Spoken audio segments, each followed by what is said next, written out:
Damn, I should not have started. I like just as soon as I clicked the button, I realized that I have to go pee.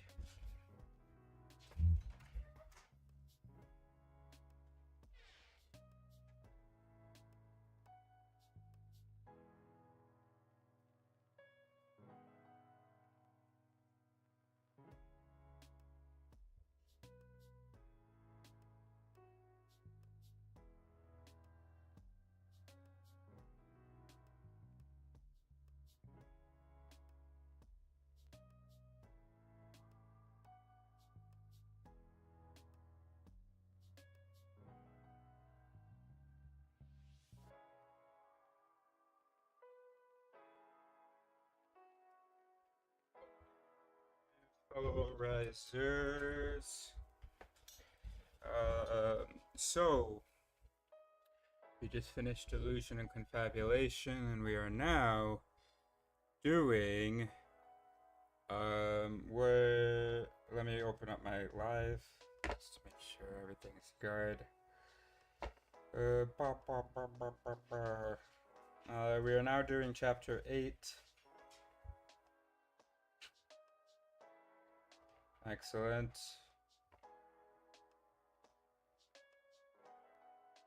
We're now doing chapter 8, Autism and Psychopathy.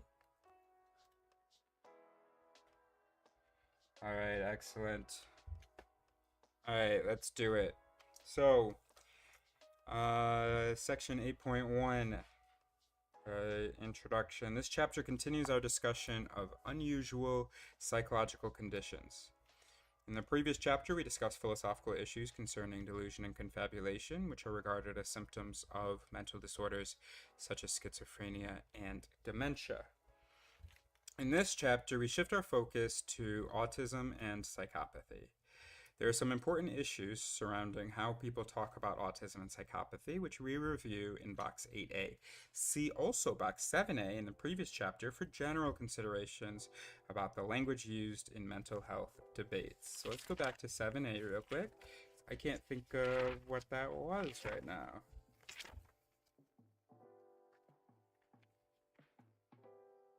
But weren't those two boxes together, 7A and 7B?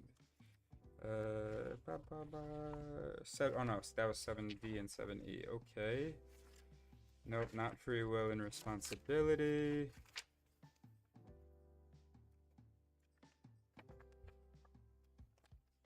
Seven A. Huh.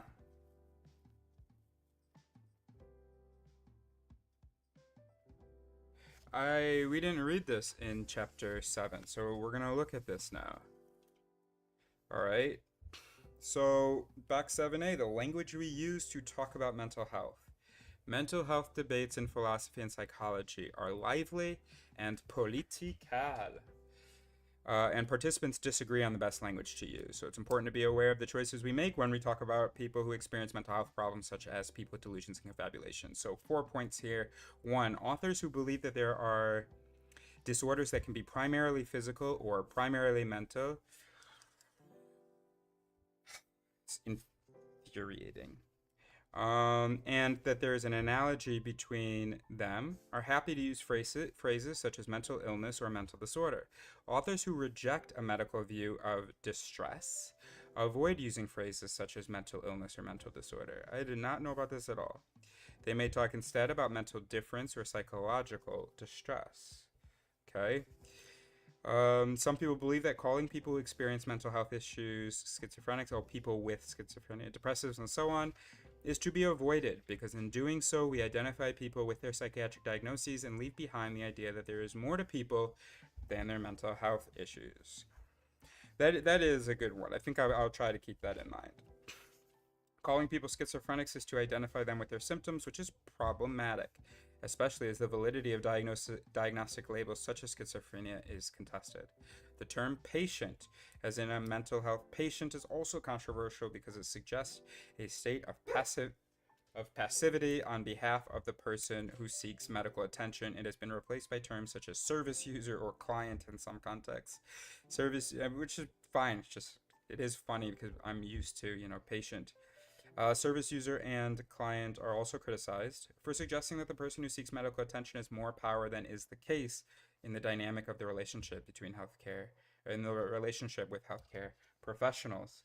When in doubt, it is advisable to talk about people who experience mental health issues or people with a diagnosis of schizophrenia, depression, and so on. This is respectful of the fact that the person is not entirely defined by their mental health issues and neutral with respect to the legitimacy of their diagnostic label.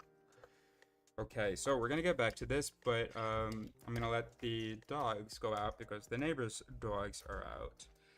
And so BRB. Oh, yes, Brandon. Yeah, avoided people. I don't understand the avoided people thing.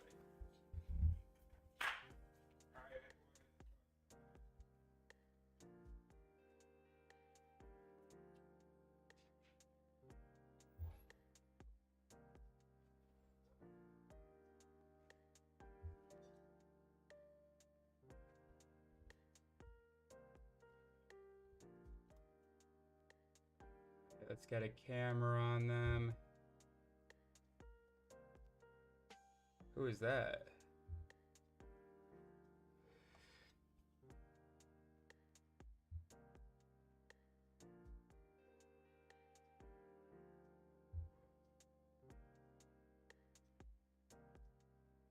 She giving him a treat?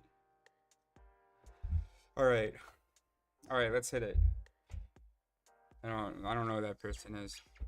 Okay, so we're talking about autism and psychopathy. He looks good, right? Isn't he?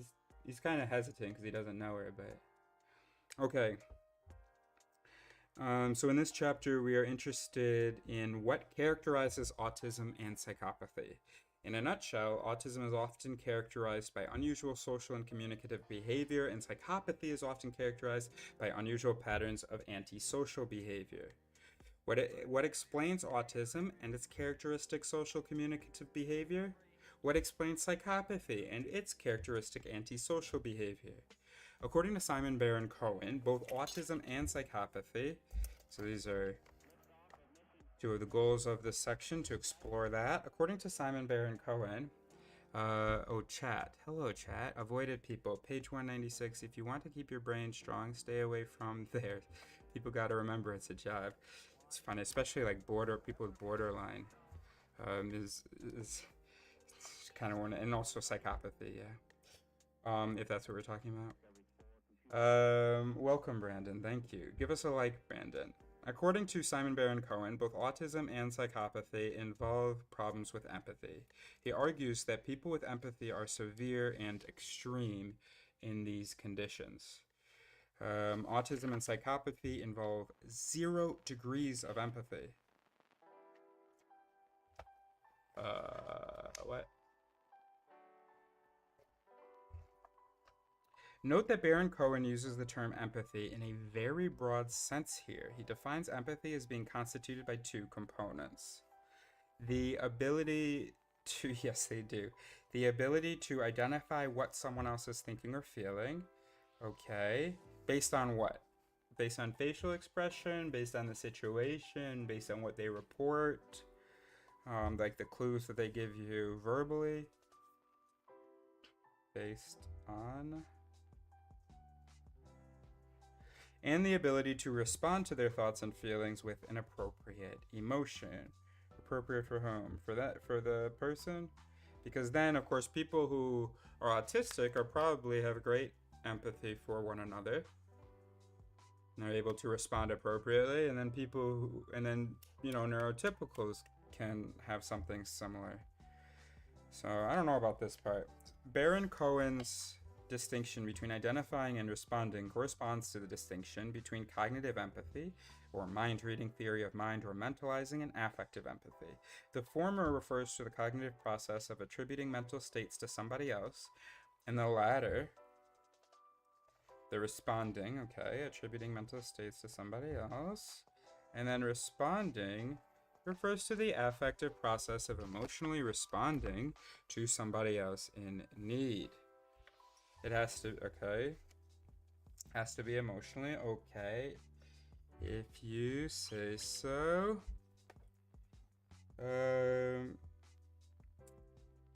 By the way, I don't think that humans are nearly as good as they think they are at interpreting the needs and states of other humans.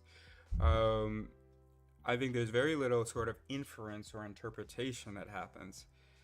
I think it's a lot of just like um, expectation, prediction, uh, that we sort of are just coded to expect another person to feel certain things. And also, wouldn't that be more energy efficient, more evolutionarily efficient to just say, hey, you know, either like learn early on or just right now I'm going to put it in your genes what people tend to want and think and how they tend to like react to things, and it can just be the way that you tend to think, react to things, etc. And then 1 second. Then it is to interpret each time. Neo's barking. Hold on.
Okay, so hereafter we will use the term empathy instead of affective empathy, and we will use mind reading instead of cognitive empathy.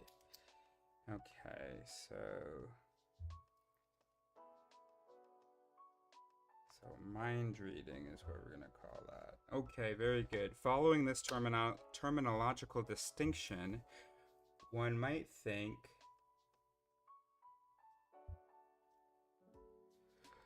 Following this terminological distinction, one might think of autism as primarily a disorder of mind reading and psychopathy as primarily a disorder of empathy. Okay. In fact, autism is often associated with mind reading deficits, and psychopathy is often associated with empathy deficits. My mother always said, you can't read minds, but I insist that I can, even if I also think I'm on the spectrum. So I know that that's. But I think it's when you sort of in your childhood and teenage years felt like humans were like so strange to you, and then you're really interested in how the mind works, and so you start to basically study them. It shouldn't be surprising that we get good at mind reading, and in fact, it's further evidence for what I was saying before I went out to check on the dogs and to get Neo to stop barking. That I don't think humans are very good at mind reading. I think they're just pre-programmed with certain expectations of what other humans would feel in certain situations. Um, and yeah, I really do think I'm much better at it because I've actually been paying attention and trying to understand and be able to quote unquote read minds, or had to. And then, but other humans, I see them and it's like, okay, I get why you might expect someone to feel that, but like, look at the evidence. Like, why are you still acting like they feel that? You know. So, so I'm just gonna put a note here.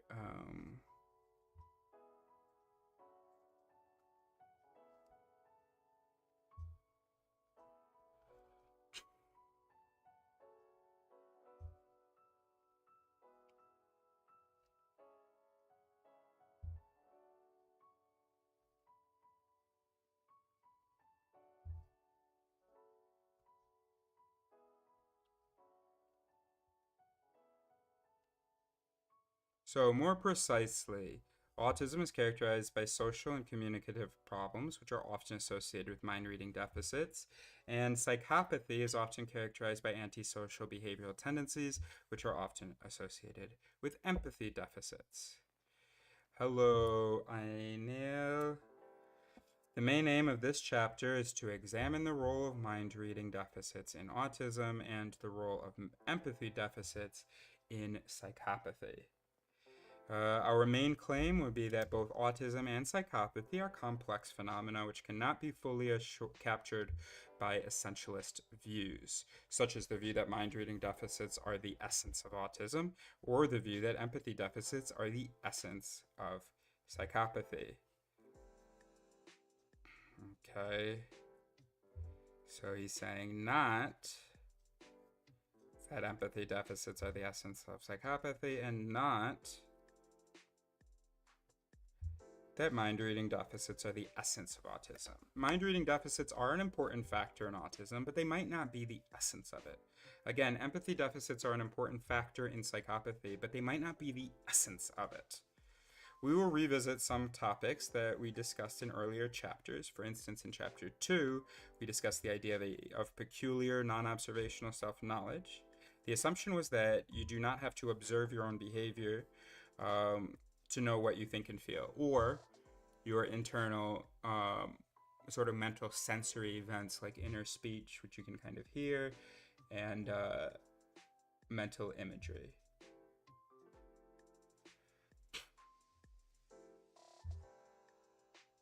I'm just thinking, did she just notice the camera? Is that what's going on? We will revisit some topics that we discussed in earlier chapters, blah, blah, blah. I said that. So a peculiar self-knowledge is that you have like direct sort of automatic access. Oh, Brandon does not know how to read properly, how to really be intimate with the material. I hear that you were taught don't write in books. Books are to be engaged with, to be interacted with. I think any author of a text like this would want you to write in it. It's not defacing it, it's engaging with it. So mind reading deficits are an important factor in blah blah blah. We discussed the idea of peculiar non-observational self-knowledge. The assumption was that you do not have to observe your own behavior or internal sensory events to know what you think and feel, while you do need to observe the behavior of your friends to know what they think and feel. But we have not yet said enough about what you need to do in order to know other minds. This is, in effect, a question about how mind reading works. We also discussed moral judgment and the role of emotion in it, as well as moral behavior and the role of empathy in it. If emotion is crucial for making moral judgment, we should expect changes in how emotions are felt to cause changes in moral judgment. If emotion is crucial for making moral judgment, we should expect changes in how emotions are felt to cause changes in moral judgment. Again, if empathy is crucial for engaging in moral behavior, we should expect changes in empathy to cause changes in moral behavior. As we will see, psychopathy is an informative test case to examine such predictions about moral judgment and moral behavior, because empathy is different in these cases. Wow, we're so close. We did this in a week. Whoa, it's like only 25 pages, bro. Oh my gosh, so exciting. Absolutely thrilling. Great job. So, section 8.2, autism and mind reading. Autism.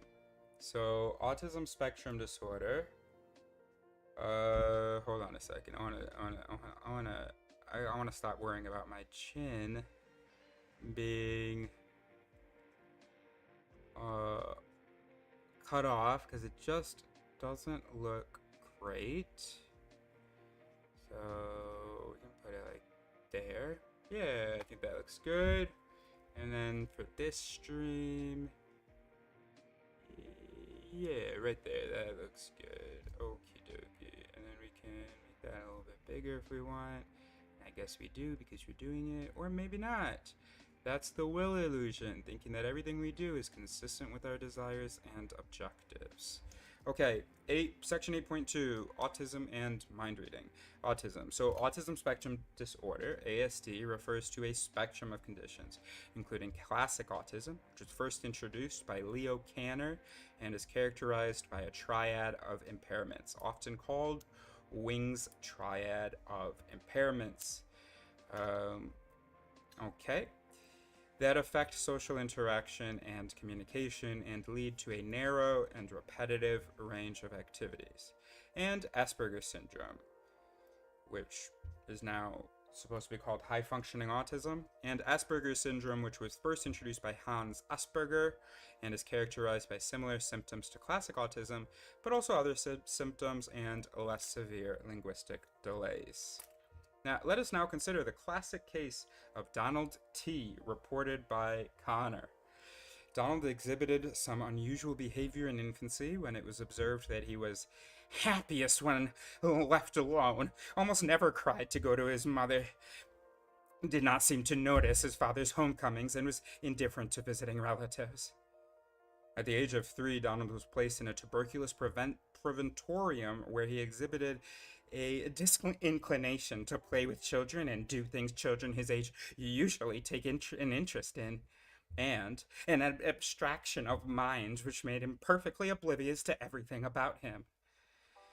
He was first examined at the age of 5, when examiners observed some peculiar patterns of behavior. There was a marked limitation of spontaneous activity. He wandered about, making stereotyped movements with his fingers, crossing them about in the air. He shook his head from side to side, whispering or humming the same 3-note tune. He spun with great pleasure anything he could seize upon to spin. Beyond this, he showed no initiative, requiring constant instruction from his mother in any form of activity other than the limited ones in which he was absorbed. Most of his actions were repetitions carried out in exactly the same way in which they had been performed originally. If he spun a block, he must always start with the same face uppermost. Linguistic and communicative anomalies were observed too. He seemed to have much pleasure in ejaculating words of phrases such as chrysanthemum, dahlia, dahlia, dahlia, business, trumpet vine, the right one is on, the left one is off, through the dark, clouds shining. Irrelevant utterances such as these were his ordinary modes of speech. He always seemed to be parroting what he had heard said to him at one time or another. He used the personal pronouns for the persons he was quoting, even imitating the intonation. When he wanted his mother to pull his shoe off, he said, "Pull off your shoe." When he wanted a bath, he said, "Do you want a bath?" He paid no attention to persons around him. When taken into a room, he completely disregarded the people and instantly went for objects, preferably those that could be spun. His mother was the only person with him he had any contact at all, and even she spent all her time developing ways of keeping him at play with her. The case of Donald nicely illustrates Wing's triad of impairments: impaired social interaction, e.g., lack of interest in other children, impaired communication and language use, e.g., peculiar usage of personal pronouns, and narrow interest in repetitive behavior, e.g., repetitively spinning objects. As we noted above, autism is often associated with mind-reading difficulties, where mind-reading is understood as the ability to explain and predict a person's behavior by attributing mental states, such as beliefs or desires, to that person.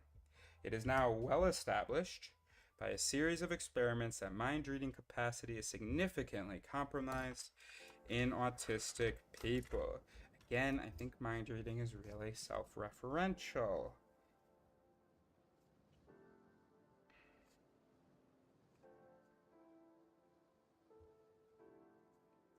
The most well-known evidence of this mind-reading impairment, which we will see below, comes from studies using so-called false belief tasks. False belief tasks examine the mind-reading ability of a person in terms of the person's ability to attribute false beliefs to others or understand the false beliefs of others. Of course, mind-reading ability is not just the ability to understand the beliefs of others. Understanding desires. It's not just the ability to understand the beliefs of others. Understanding desires, emotions, values, character traits, and so on is an important part of mind-reading ability. But understanding the beliefs of others is a particularly important component of mind-reading ability. Without understanding the beliefs of another person, you would fail to understand how that person represents the world, and as a result, you would be unable to accurately predict that person's behavior. Right?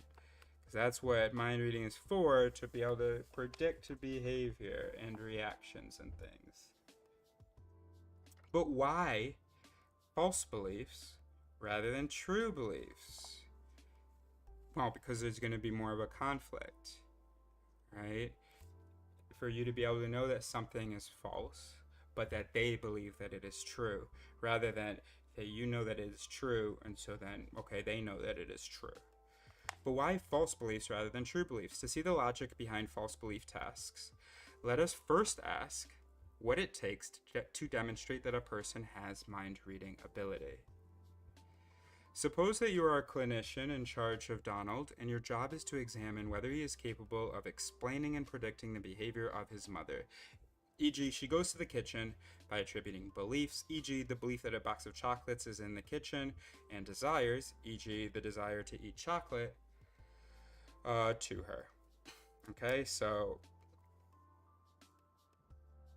you suppose that you are a clinician in charge of Donald, and your job is to examine whether he is capable of explaining and predicting the behavior of his mother by attributing beliefs and desires to her.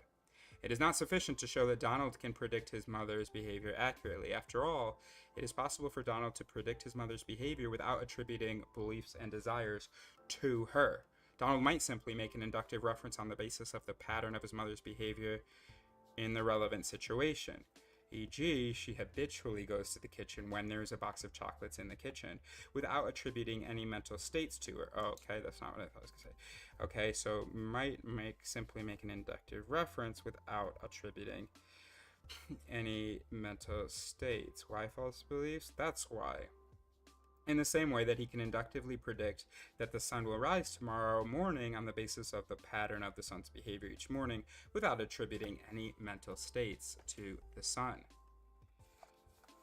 All right, so to solve this problem, we need to make sure that the mother's behavior, which Donald is supposed to predict, cannot simply be inferred on the basis of how she tends to behave in the relevant situation. Daniel Dennett proposes an elegant solution, which is to make sure that the relevant belief is false. For example, Donald attributes to his mother the belief that there is a box of chocolates in the kitchen when there is no such box in the kitchen. We can then rule out the possibility that Donald predicts his mother's visit to the kitchen simply because that's what she tends to do when there is a box of chocolates in the kitchen. After all, there is no box of chocolates there. Thus, one can test Donald's mind-reading ability by examining whether he can predict his mother's behavior on the basis of her false beliefs. This is the basic idea behind false belief tasks. So, the Sally Ann experiment. Oh, excuse me.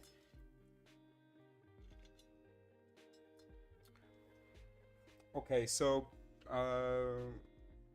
hello, I know. So you're back. Hello, lovely. Excuse me though, I'm just gonna go get some water.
Okay. You wanna come hang out over here, Oliver?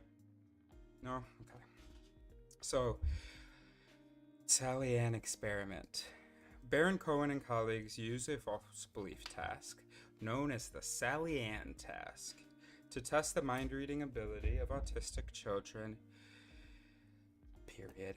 The participants were three groups of children. So we had autistic children, Down's children, children with autism, children with Down syndrome, and then children with nothing interesting about them at all. The mean mental age, verbal mental age, and nonverbal mental age. It's crazy how different the ages were. All the children with interesting traits were 11 and 12 years old, and then all the boring kids were 4 years old. That's weird. Why is that? What's that all about?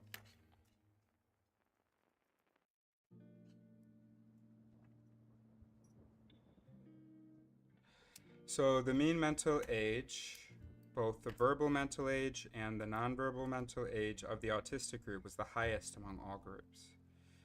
Participants watched the following story of two doll protagonists, Sally and Anne, hence the Sally Ann task. Sally first placed a marble into her basket and then left the scene. Anne came in and, unbeknown to Sally, moved the marble from the basket to a box. When Sally returned to the scene, the experimenter asked the question, of Anne, where will Sally look for her marble? Okay, so this is such an important theory of mind experiment. So just in case, I'm going to go through it one more time. So first, Sally takes a marble. I'm Sally, okay? When I have the hat, I'm Sally. Sally, hat, okay.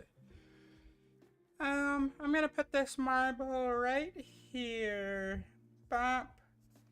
Right there. No, actually, you know what? I'm going to put it right here. Bop. In the index. Bye. Bye. And then Anne. Hey, I'm Anne.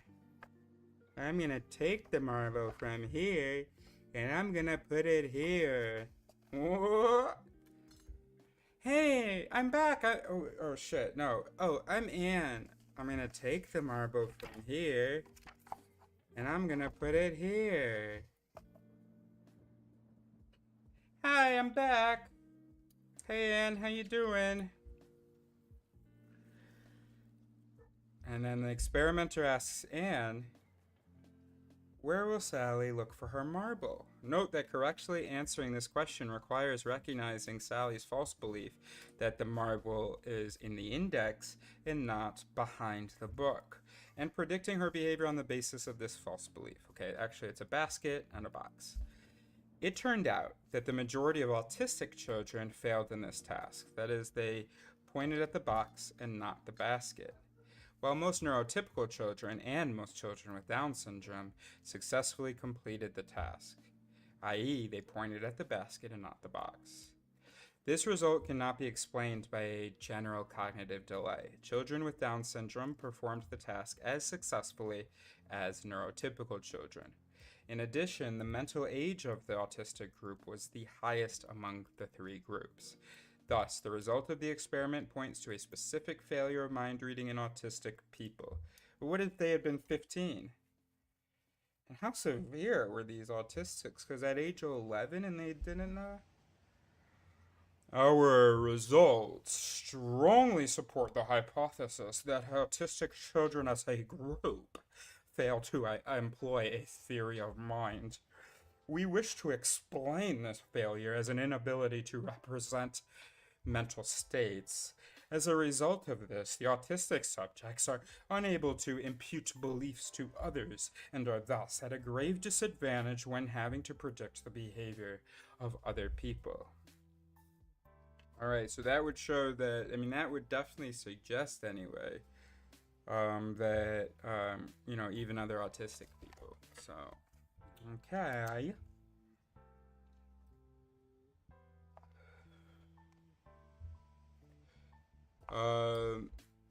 Well, unless the self-referential thing actually could still work, because in this case it doesn't work because they're thinking, okay, well, where do I think it is? But I think everybody kind of does that for more complicated things, even if neurotypicals for this are actually able to, I don't know. Okay, sections. Well, simulation and theory. So, philosophers have been interested in the failures of mind reading in autism, which were exhibited in the Sally Ann experiment. The main reason for this interest is that mind reading in autism is expected to shed light on how mind reading works in general. One view, known as the theory, says that mind reading abilities are grounded in an implicit theory, so called folk psychology, of mental states and their roles, analogous to the implicit theory of physical objects and their movements, so called folk physics. The theory is often contrasted with a different account of how mind reading works, known as the simulation theory. According to the simulation theory, mind reading ability is grounded in the imaginative simulation of other people's mental states. I don't understand this theory. I gotta look this up.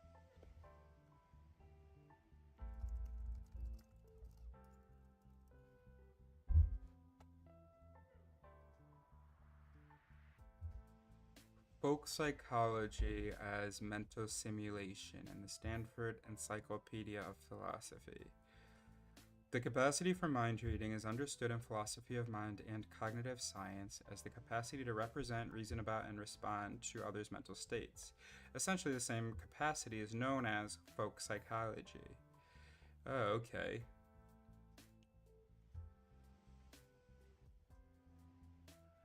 Okay, I never heard the term used like that. Okay.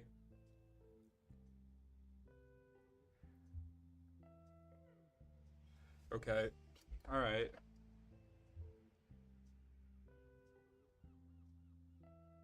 But no. Oh, I hate this. So the Stanford Encyclopedia of Philosophy, the title is Folk Psychology as mental simulation. Common sense has it that in many circumstances we arrive at representing others' mental states by putting ourselves in their shoes or taking their perspective.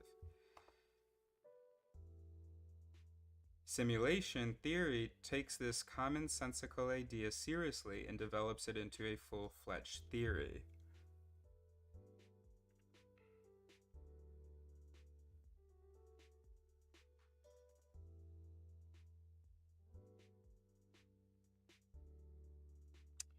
I don't think that these two texts are agreeing, so we're gonna have to get ChatGPT involved.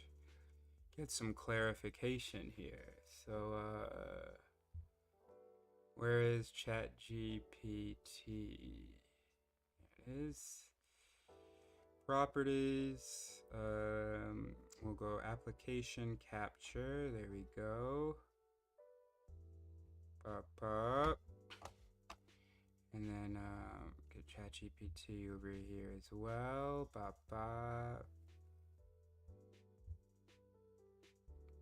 All right. So, 26 Alpha, 14 Charlie. I'm struggling with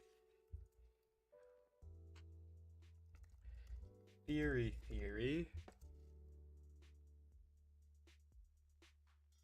aka folk psychology,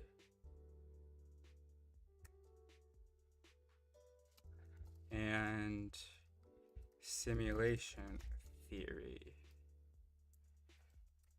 regarding mind reading. Yeah, he puts it as one word. Okay, so MIYAZONO says one view known as theory. Excuse me. says that mind reading abilities are grounded in an implicit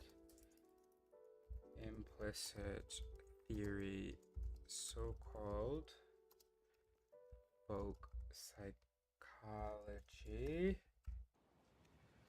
of mental states and their roles. So, because that to me sounds like it's like that theory is like just a sort of a pre-programmed assumption that is consulted, whereas mental simulation is you actually like try to imagine it by putting yourself in their shoes. Okay, well, there are a couple issues with that understanding, a couple threats to that understanding.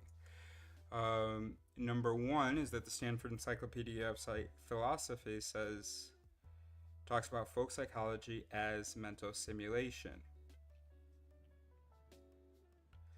So it says the capacity for mind reading is understood in philosophy of mind and cognitive science as the capacity to represent, reason about, and respond to others' mental states.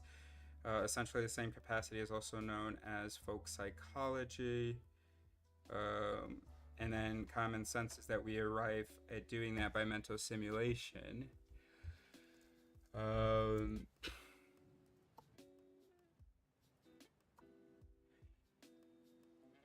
The theory is often contrasted with a different account known as the simulation theory.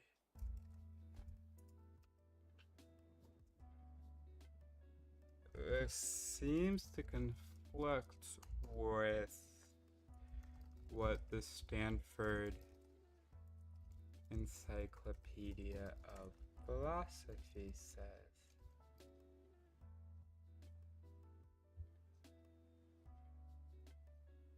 Gosh, okay, hold on. I gotta go pick up this I gotta go do it right now. I'll be right back.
Okay.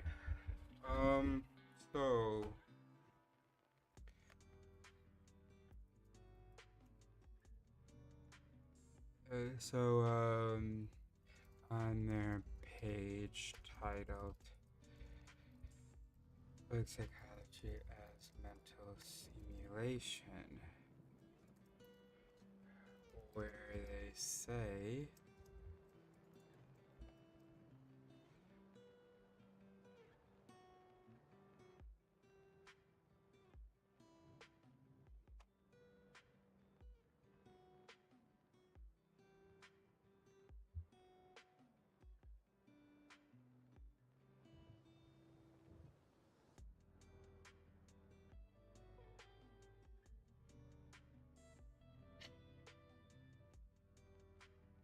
oh, wait a minute, hold on. Simulation theory and theory. Simulation theory is only one of several accounts of mind reading on the market. A rough and tidy list of the alternatives should at least include the intentional stance theory, interactionism, and the theory theory. So the theory theory, as suggested by its name, the theory theory proposes that mind reading is grounded by the possession of a theory of mind, i.e., it is based on the tacit knowledge of the following body of information: a number of folk laws or principles connecting mental states with sensory stimuli, behavioral responses, and other mental states. Here are a couple of putative examples. Law of sight. If S is in front of object O, S directs her eye gaze to O, S's visual system is properly functioning and the environment conditions are optimal, then ceteris paribus, S will see O. Never mind. Okay, I get it. Okay, so I think that whatever I said, what it is. So,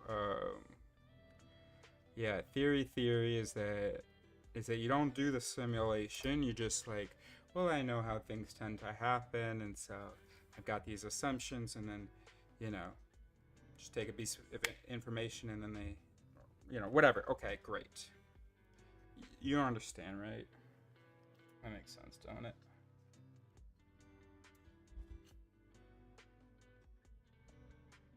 I don't love the quality, but whatever. Okay. So according to the simulation theory, mind reading ability is grounded in the imaginative simulation of other people's mental states.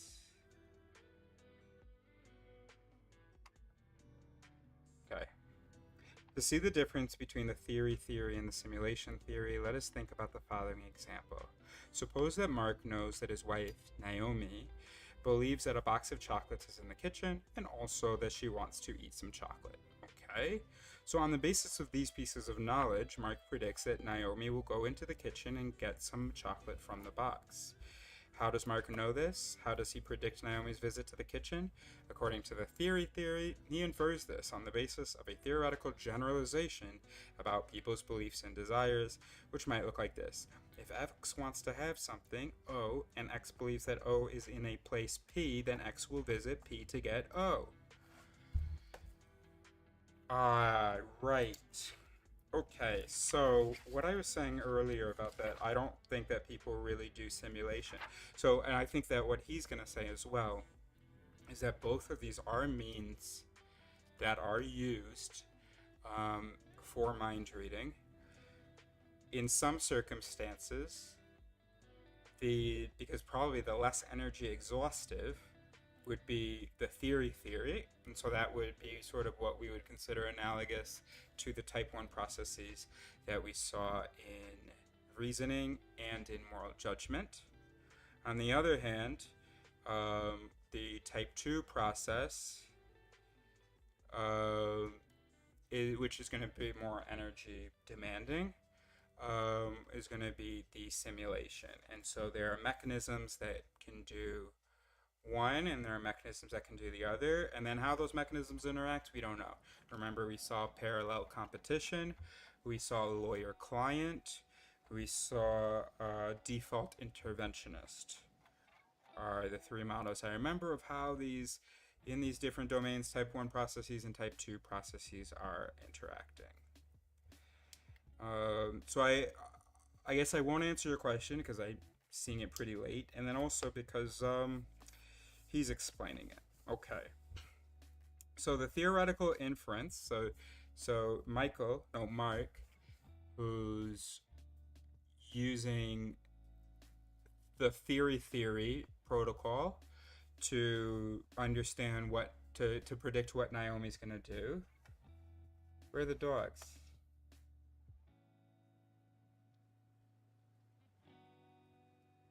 So the theory inference goes a little bit something like this. I hope Neo didn't jump the fence. I'll be right back. Sorry.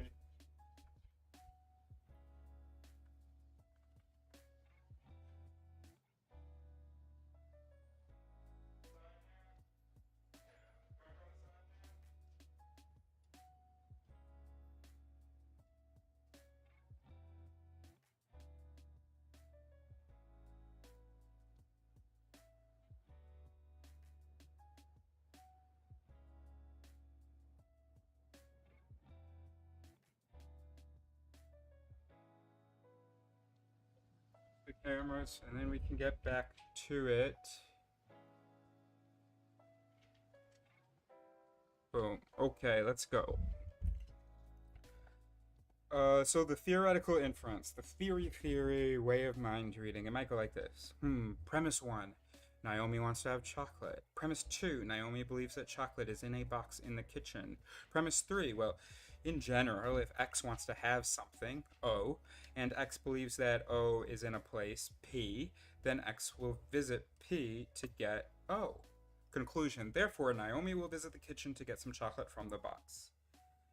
In contrast, according to the simulation theory,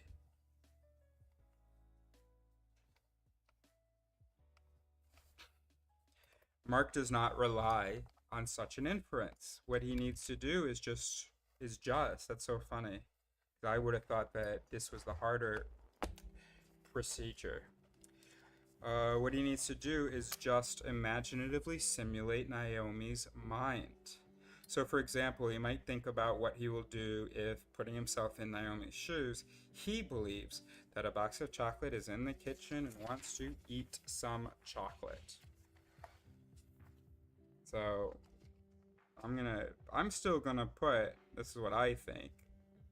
This would be more of our type 1, the theory, which I see people use a lot. Well, I also use, because if I want to read humans, I can't put myself in their shoes and think that that's going to help me.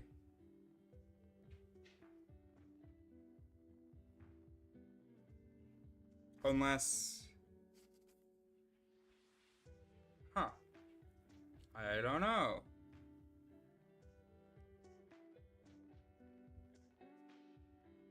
I don't know. I'm going to leave it at that. So in contrast, according to the simulation theory, Mark does not rely on such an inference. What he needs to do is just imaginatively simulate Naomi's mind. So for example, he might think about what he will do if, putting himself in Naomi's shoes, he believes that a box of chocolate is in the kitchen and wants to eat some chocolate. This simulation process is much simpler than the inferential process in the theory. Really? Really? The capacity for simulation would yield the same result of successful prediction far more parsimoniously. Really? And thus it is a vastly more plausible hypothesis. Right, I get how. Okay, right, because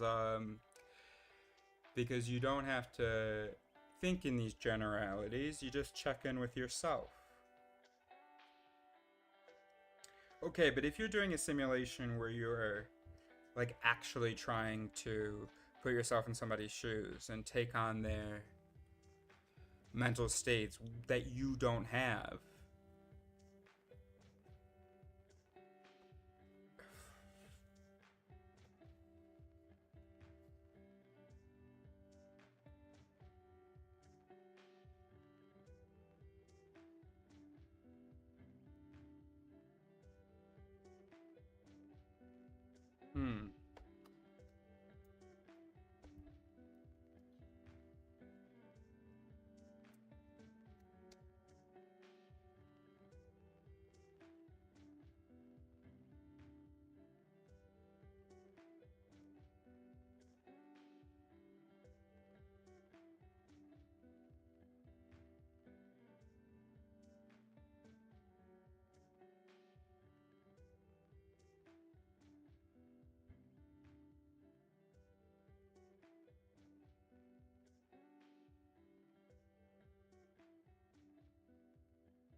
So, the two theories, the theory and the simulation theory, can have different accounts of the failure of mind reading in autism.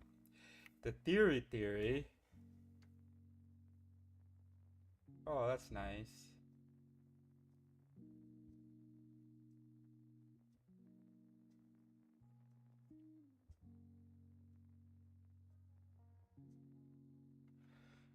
The theory might account for the failure in terms of a lack of theoretical knowledge or a failure to apply knowledge. According to theory, autism is centrally a deficiency of knowledge or at any rate of belief. Oh, according to theory, autism is essentially a deficiency of knowledge or at any rate of belief. There are some propositions the autistic person doesn't know and perhaps cannot even formulate. Yeah, they were looking at really severely autistic people. So, yeah. So then this, yeah. So then they would get better at mind reading if they were interested and, kind of studied people. Okay.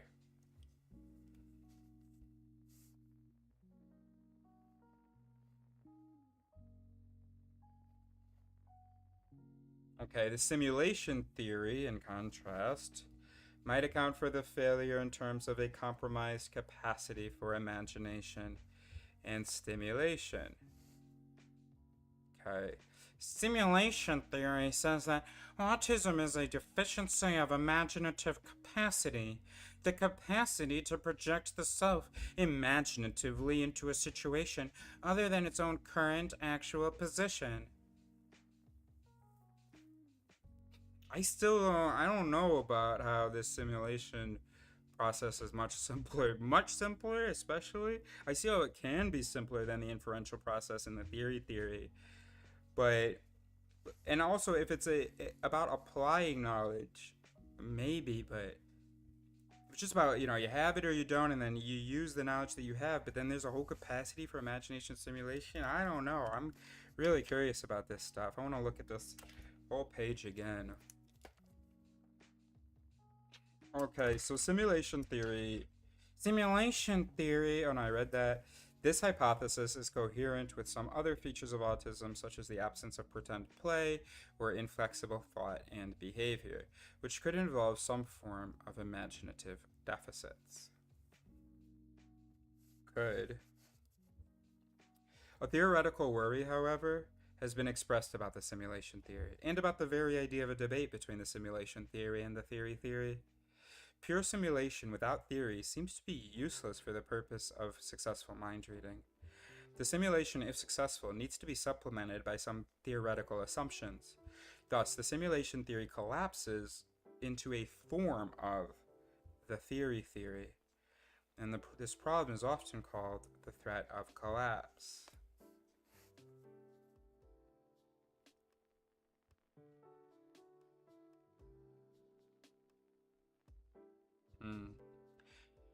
In fact, it is obvious that simulation in general needs some theoretical assumptions. Yeah.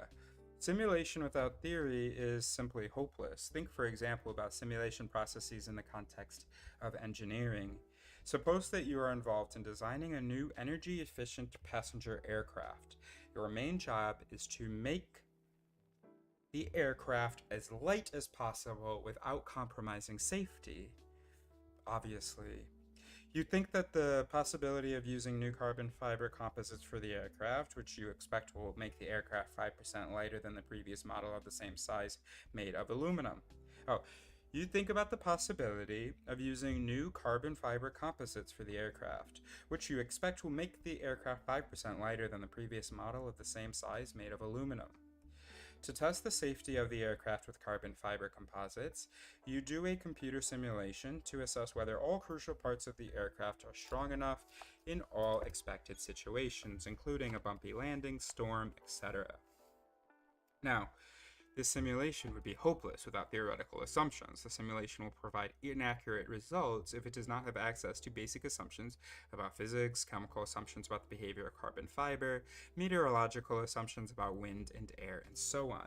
Well, the same thing is true about simulation of other minds. Suppose that Naomi experiences postnatal depression and tends to stay in bed for a long time every day.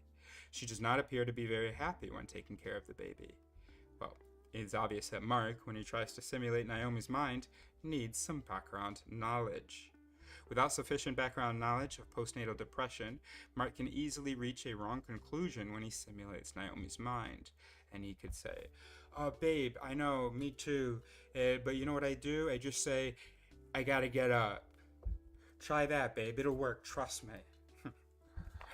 Putting himself in Naomi's shoes, he might conclude that Naomi stays in bed because of her laziness, or that she does not appear to be happy because of her lack of interest in the baby.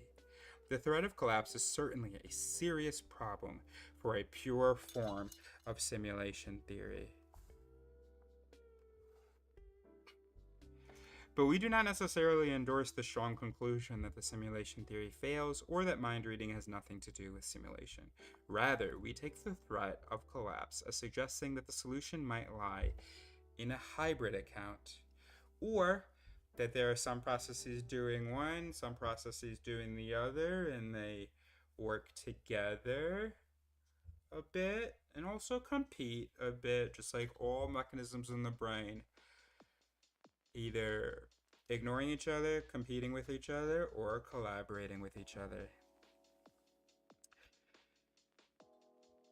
So the threat of collapse is certainly blah blah. Hybrid, where's the word? Oh, might lie in a hybrid account, according to which mind reading depends on both simulation-based processes and theory-based processes. One might think of the hybrid account, okay, of mind reading analogously to how we thought of the dual process theory, which we discussed in chapters 3 and 4. Simulation could be understood as a form of heuristic type 1 process. I thought the opposite. I'm kind of ambivalent now. I get this thinking. Simulation could be understood as a form of heuristic type 1 process. For example, representational heuristics involving replacing a probability judgment, which is difficult, with a judgment about how similar a person is to a stereotype, which is relatively easier. Similarly, we might say that simulative heuristics involve replacing a judgment about somebody else's mind and behavior, which is rather difficult, with a judgment about one's own mind by putting oneself in the person's shoes. But you're not putting yourself in the person's shoes. So that's funny, because they seem like, I'm not saying that I'm right about this, but they seem to be equivocating between talking about simulation as a simulation where you're sort of trying to put yourself in the other person's shoes and think about their mental state, versus just, okay, well, what is my mental state?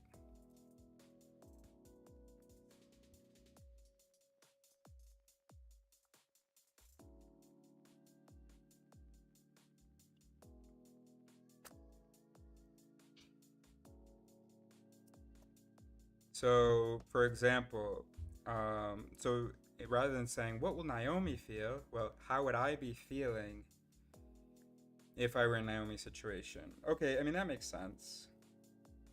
That makes sense. Yeah, that makes sense. So what was I confused about or disagreeing with?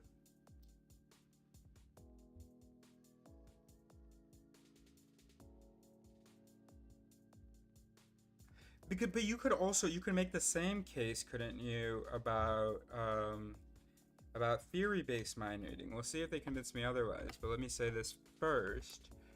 Because couldn't you say that, you're replacing the question of what will Naomi feel with what do I think of people generally feeling or doing?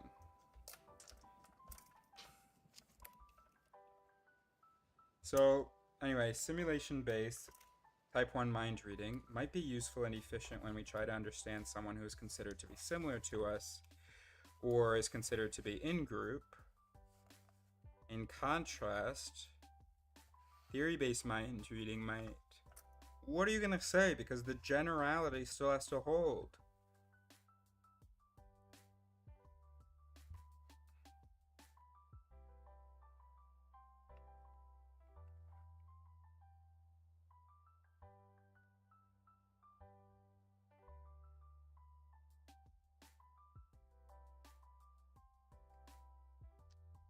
I don't know, man. So, in contrast, theory-based type 2 mind reading might be needed when we try to understand someone who is considered to be different from us or is considered to be an outgroup member belonging to a different social group. So perhaps Mark needs theory based mind reading rather than simulation based mind reading to understand Naomi when she is experiencing, postnatal depression. It is theory, not simulation, that tells him that many women can be depressed after having a baby. Okay, I see that.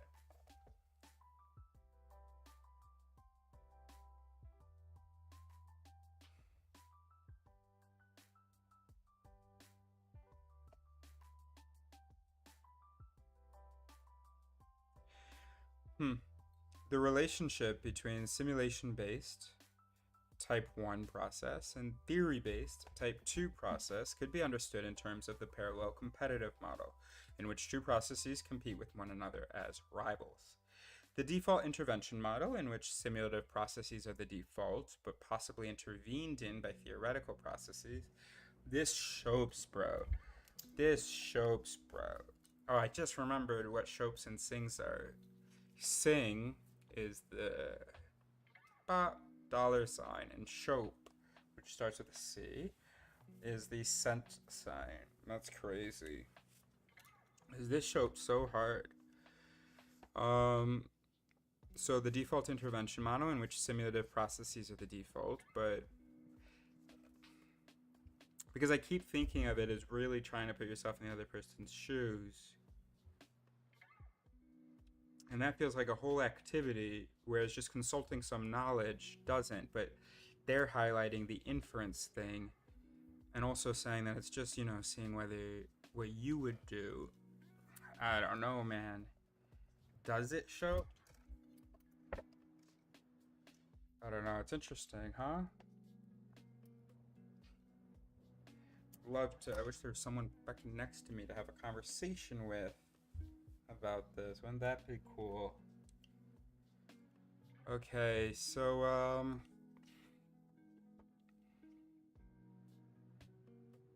anyway, so the parallel competitive, the default intervention, or maybe the simulation-based process and the theory-based process interact in like a lawyer and a client, in which theoretical processes confabulate about the product of simulative processes in a post hoc manner.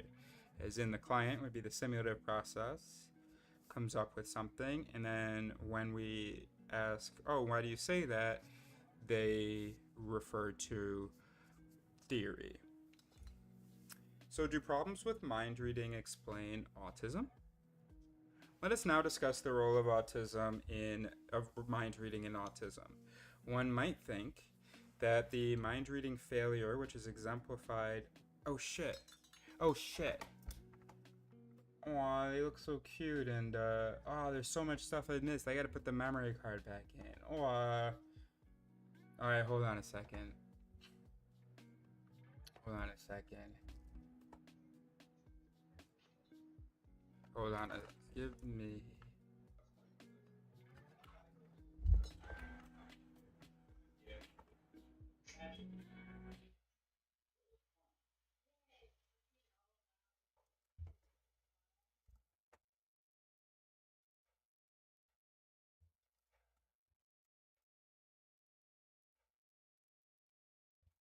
Alright, hold on a second.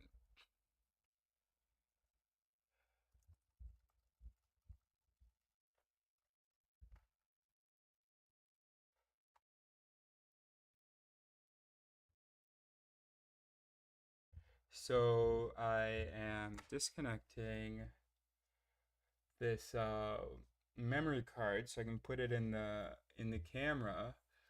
Of course, when I go over there, they're all gonna move,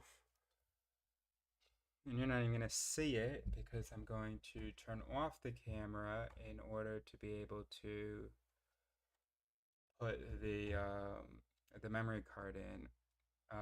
BRB.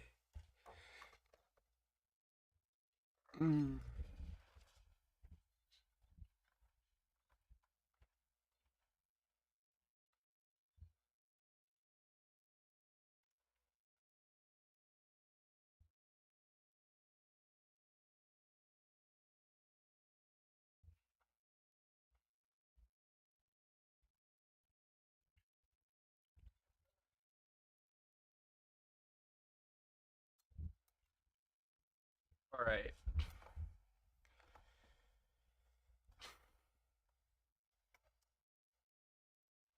Okay, so we are ready. Great. Just let's wait, make sure the video starts up. Oh, start some music.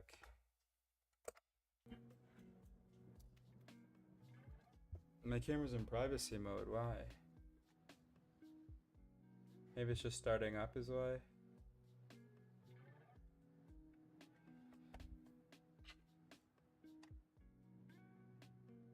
Take it out of privacy mode, bro.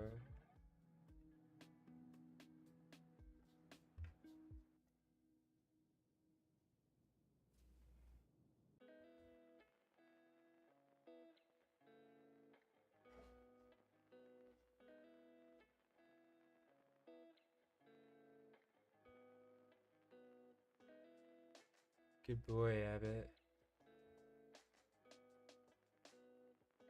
Camera's turned off. Turn it back on.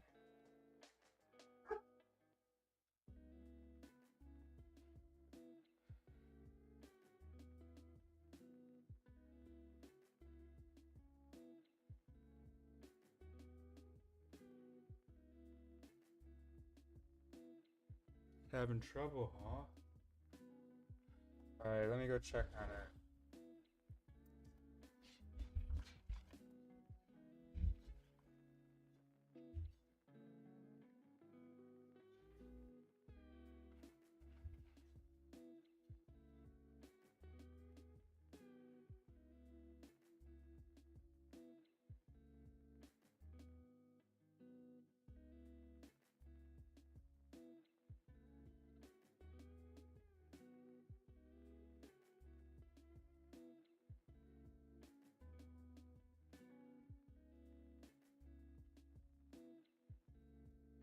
Right, so it should be back up in a second. Now the memory card's in, because I really want Beba to see the three animals, the three non-hues, being all cute. Hey, why does it still say that it's,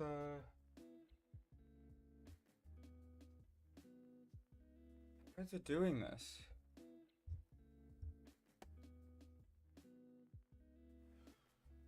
Oh, great, it's working now. Okay.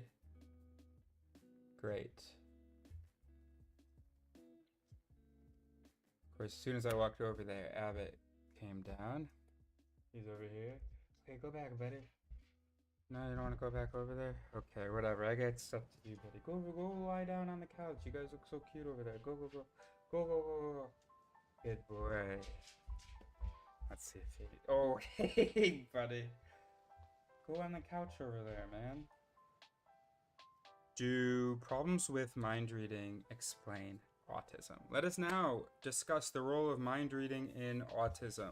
One might think that the mind reading failure, which is exemplified in poor performances in both false belief tasks and related tasks, is the essence or central cause of autism, in the sense that all symptoms of autism are somehow related to or derived from a mind reading impairment.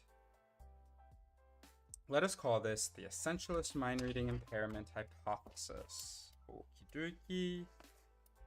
The essentialist mind reading impairment hypothesis, however, is not popular among researchers. Most, if not all, researchers now agree that autism involves varieties of symptoms, including those that are not related to mind reading deficits.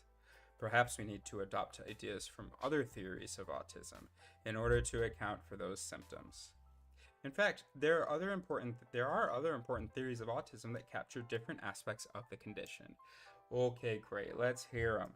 For example, according to the executive dysfunction account of autism, autistic people have a fault in the executive system, in the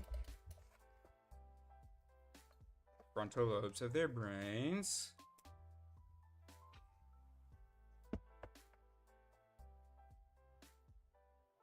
resulting in difficulty controlling and prohibiting their own behavior. This theory nicely captures repetitive and stimulus-driven behavior in autism. Donald might find it difficult to prohibit his repetitive behavior. E.g., Donald might find it difficult to prohibit his repetitive behavior of spinning objects. According to the Weak Central Coherence account of autism, autistic people tend to focus on minute details rather than the larger picture or the context of a situation. Ooh, that one sings. That one sings for sure.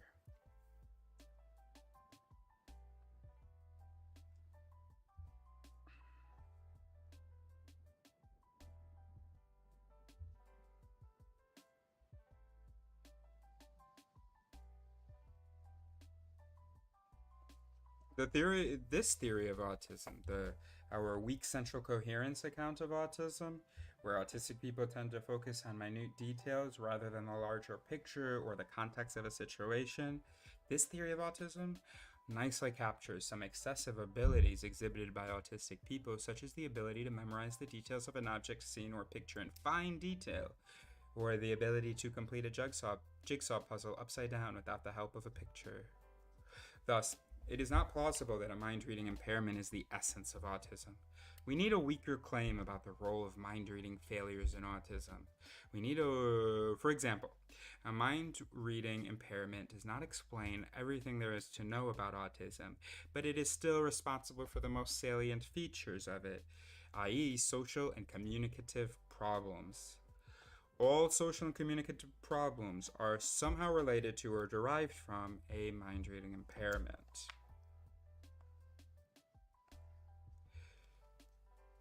Let us call this the non-essentialist abnormal mind-reading impairment hypothesis. The non-essentialist mind-reading impairment hypothesis is attractive because it is likely that mind-reading ability is so central to social and communicative skills that mind-reading failures are expected to lead to a variety of social and communicative problems. Baron Cohen and colleagues write, "The ability to make inferences about what other people believe to be the case in a given situation allows one to predict what they will do. This is clearly a crucial component of social skills." Similarly, you know what I just thought of? I have so many flippin' videos. And I know that I've got all kinds of shorts and clips and shits. There's the post I'm looking for. So we have January. Video editing is in February. So part of the video editing will be dash cam videos, and then the other part will be just finding shorts and everything.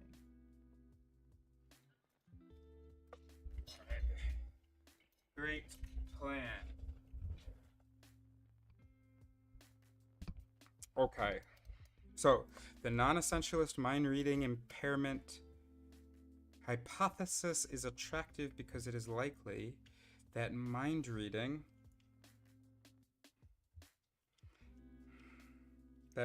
failures are expected because it is likely that mind reading ability is so central to social and communicative skills that mind reading failures are expected to lead to a variety of social and communicative problems.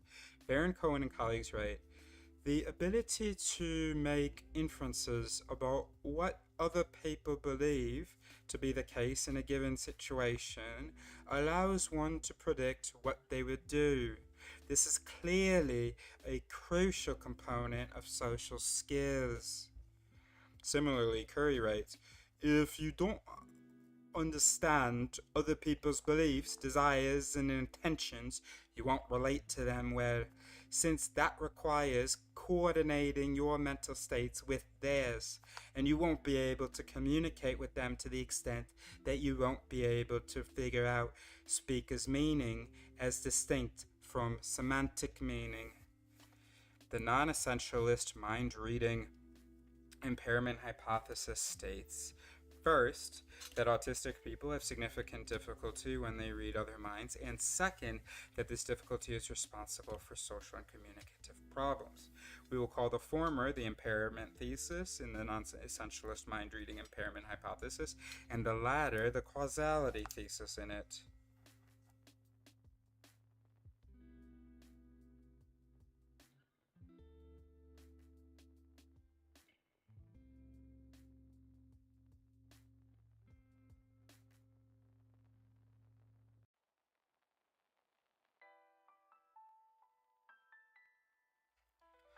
Alright. As we will see, however, both impairment and causality theses are subject to empirical and theoretical complications.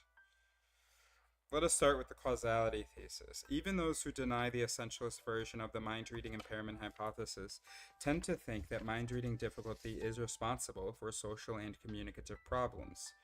However, looking closer, the relationship between mind reading and social and communicative skills appears more complicated.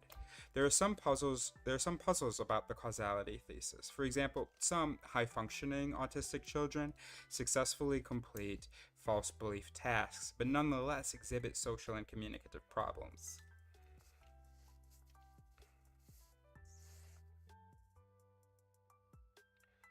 Okay, Baron Cohen and colleagues admit this in their paper on the Sally-Ann experiment. There is, however, also a suggestion of a small subgroup.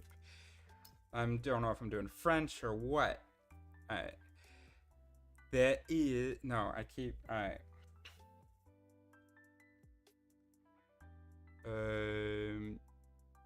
So I'm going to do an English accent now. There is, however, also a suggestion of a small subgroup. I'm going into French. There is, however, also a suggestion of a small subgroup of autistic children who succeeded on this task and who thus may be able to employ a theory of mind. These children who, by definition, nevertheless exhibit social impairment would certainly deserve further study. Moreover, many autistic children who initially failed do eventually successfully complete false belief tasks, but their social and communicative problems still persist. This raises a puzzle for the causality thesis. How can an autistic person's social and communicative problems be explained by mind-reading failures if they can successfully complete false belief tasks?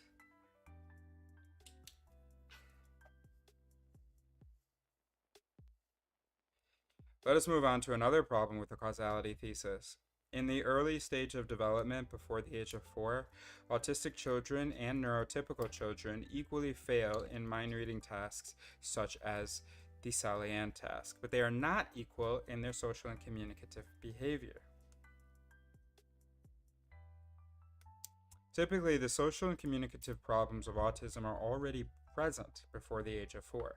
Remember, for example, that at the age of 3, Donald exhibited a disinclination to play with children and do things children his age usually take an interest in, and an abstraction of mind which made him perfectly oblivious to everything about him.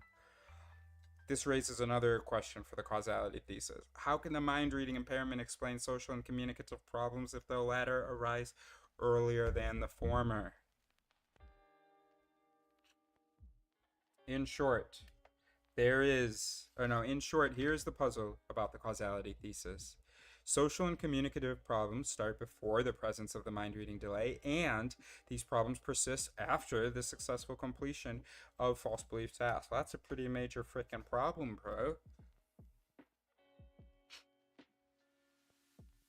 Start before and persist after? These facts seem to suggest that the relationship between mind-reading failures and social and communicative problems is not a straightforward one.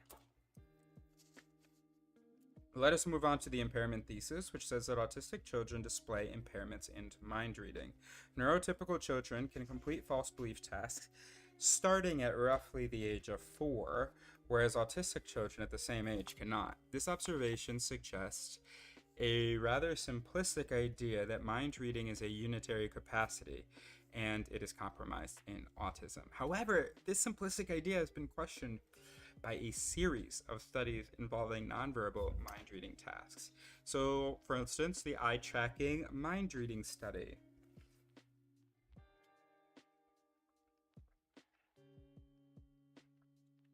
So check it. A remarkable study of mind reading in infancy by Christine Onishi and Renee Bailargian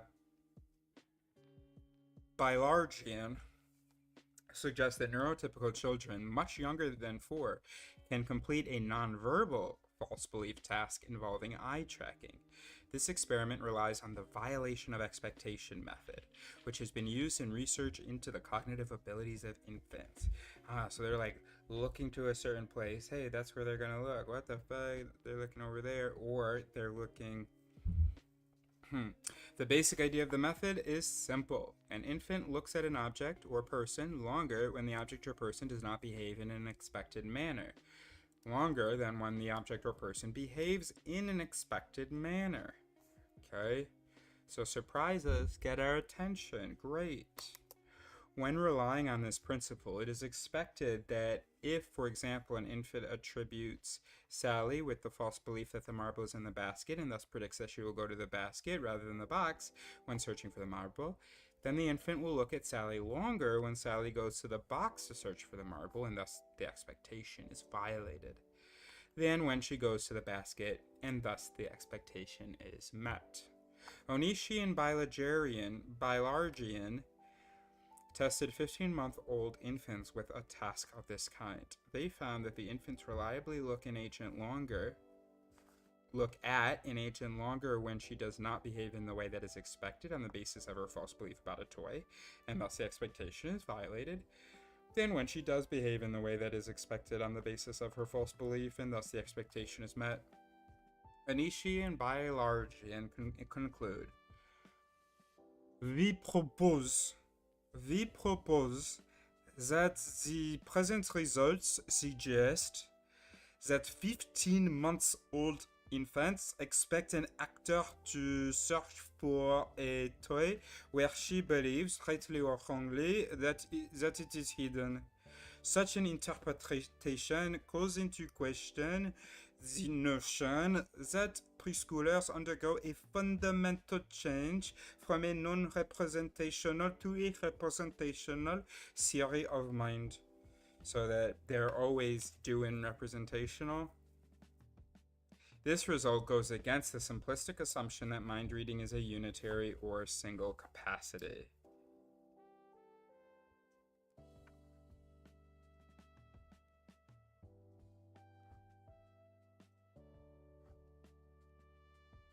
So the ability to succeed in nonverbal mind reading tasks and the ability to succeed in verbal mind reading tasks can be dissociated. A person can have the former ability without having the latter.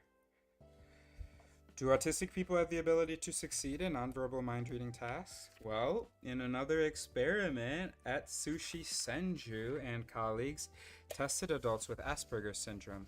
Well, they successfully completed a verbal task, but failed at a nonverbal task. They successfully completed a verbal task. This suggests that the ability for nonverbal tasks and the ability for verbal tasks can also be dissociated. In the other direction, too, people with Asperger's syndrome have the latter ability without having the former. From this, Senju and colleagues concluded that our data raised the surprising possibility that an early developing form of the cognitive ability to mentalize, evident and spontaneous looking behavior is not a necessary precursor of the later developing form of mental state attribution, which supports explicit reasoning. What? Our data raise the surprising possibility that an early developing form of the cognitive ability to mentalize, evident and spontaneous looking behavior, is not a necessary precursor of the later developing form of mental state attribution. So you can mentalize, but that but even if you can't mentalize, you may still be able to develop a form of mental state attribution. And then I don't understand this bit, which supports explicit reasoning. So what supports explicit reasoning? The mental state attribution? Alright, never mind. I get it. Alright, an alternative interpretation of the results of Senju and colleagues' experiment would be that those with Asperger's syndrome oops, would be that those with Asperger's syndrome do not really have the usual ability for verbal tasks. They can successfully complete verbal mind reading tasks without acquiring the usual ability for verbal tasks in an atypical way by employing some kind of compensatory learning. Yuta Frith suggests that the successful completion of false belief tasks by autistic children is due to a form of compensatory learning, which is not the same as spontaneous mind reading ability. Okay? Her view is that there is a gulf between mentalizing learned the hard way and mentalizing learned effortlessly in the neurotypical way. Right, I think I learned mentalizing in the hard way, but I don't know, maybe it's just a story I tell myself, maybe I'm nowhere near the spectrum. This possibility is nicely illustrated in the novel The Curious Incident of the Dog in the Nighttime, which my mom had me read as a kid, which is known for its vivid descriptions of autism. Christopher Boone, the 15-year-old autistic narrator, used to fail at a verbal false belief task, but ends up being able to solve it just like he can solve mathematical puzzles, which he's very good at. Christopher can complete verbal false belief tasks, but only in a highly atypical intellectual way. When I was little, I didn't understand about other people having minds. And Julie, Christopher's teacher when I was little, said to mother and father that I would always find this verbal false belief task very difficult. But I don't find this difficult now because I decided that it was a kind of puzzle, and if something is a puzzle, there's always a way of solving it. Either way, these findings about nonverbal mind reading tasks suggest the following intriguing possibility. Performance in a nonverbal mind reading task is more important for explaining autism than performance in a verbal mind reading task. As Frith notes, it is the early appearing implicit form of mind reading that points to a core problem in autism spectrum disorder. Frith's suggestion is plausible and attractive. As we have seen, there is a puzzle with the causality thesis. Social and communicative problems start before the presence of the developmental delay in verbal mind reading tasks, and they persist after the successful completion of verbal mind reading tasks. This seems to suggest that performance in verbal mind reading tasks has little to do with social and communicative problems. Perhaps it is performance in nonverbal tasks that is more closely related to social and communicative problems in autistic people. This nicely explains the fact that social and communicative problems start before the presence of the developmental delay in the verbal task, because the developmental problem in nonverbal tasks is already manifested in early infancy. It also explains the fact that social and communicative problems persist after a successful performance in verbal mind reading tasks, because autistic adults who successfully complete a verbal mind reading task might not be able to complete a nonverbal mind reading task.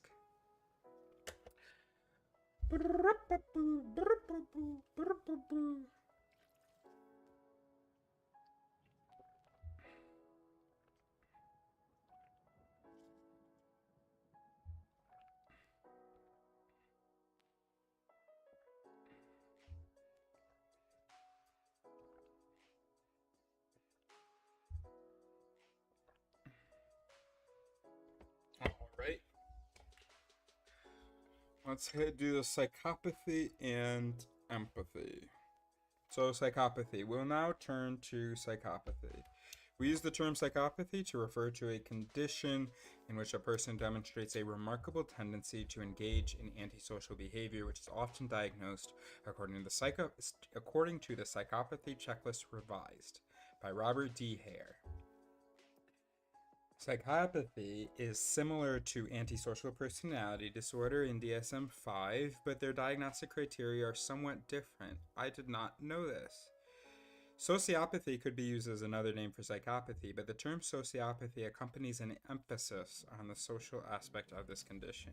So let's take a look at the checklist for psychopaths. So there's interpersonal, affective, lifestyle, and antisocial The last one, I guess, being emphasized by the term sociopathy. Hello again. So, the interpersonal. Well, there's glibness and superficial charm. Hey, yeah. Yeah, no, absolutely, baby. Yes. Yeah, I'm so happy to just really get to know you. Grandiose sense of self-worth, and you are probably pretty fucking happy to get to know me, huh, babe? Pathological line, because you know, I was the first man. Excuse me. Ugh. We'll get to that. I was the first man on the moon. And, you know, if you sleep with me, I might be able to take you back there. There's also the affective category. A lack of remorse or a guilt. Sorry, babes. Turns out rocket's full. Why are you getting upset? What the fuck? Back off, bitch. What the... Why are you reacting like this? Jesus. Shallow affect, callous / lack of empathy, failure to accept responsibility for one's actions. Bitch, will you leave me the fuck alone? I don't know why you are doing this. I didn't do anything wrong. I said like a normal thing. I want to sleep with you. Get over it.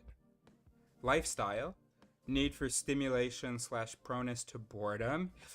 Oh, I'm over this. I need somebody else right now, bro. A parasitic lifestyle, someone who can, you know, feed me, please, because I am working on starting a new soft drink flavor, and I'm gonna have it in every Subway by the end of the year. So if you can just let me crash at your place, feed me, and have sex with me for a year, I got you.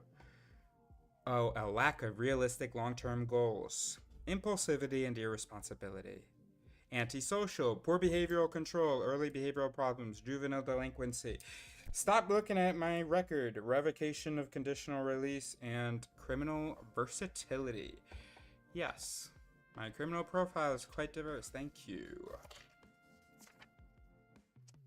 So,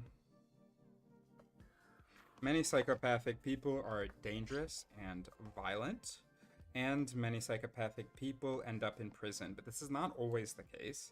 There are white-collar psychopaths, or snakes in suits, who are not in prison, but rather work in business offices, banks, law offices, and Capitol buildings. He didn't say Capitol buildings. He said, and so on, but I think that's a miss. Consider the case of Ray, reported by Robert Hare in his book Without Conscience. Hare was a psychologist at the British Columbia Penitentiary when he met Ray, who was an inmate at the time. On Hare's first day at the prison, Ray showed up in his office with a knife in his hand, apparently to test how cooperative the new psychologist would be.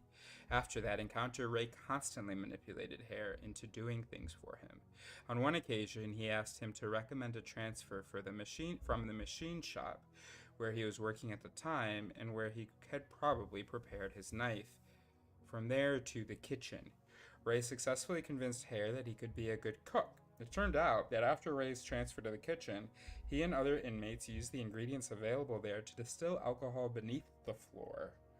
Beneath the floor, which was later discovered when one of the pots exploded. Hare describes Ray's personality in the following way. Ray had an incredible ability to con, not just me, but everybody. He could talk and lie with a smoothness and a directness that sometimes momentarily disarmed even the most experienced and cynical of the prison staff. When I met him, he had a long criminal record behind him, and, as it turned out, ahead of him. About half his adult life had been spent in prison, and many of his crimes had been violent. Yet he convinced me, and others more experienced than I, of his readiness to reform, that his interest in crime had been completely overshadowed by a driving passion in, well, cooking, mechanics, you name it. He lied endlessly, lazily, about everything, and it disturbed him not a whit whenever I pointed out something in his file that contradicted one of his lies. He would simply change the subject and spin off in a different direction. Psychopathy has been associated with empathy deficits. For example, Ray's violence and manipulation of other people by lying to and deceiving others seem to show that he lacks empathy toward his victims.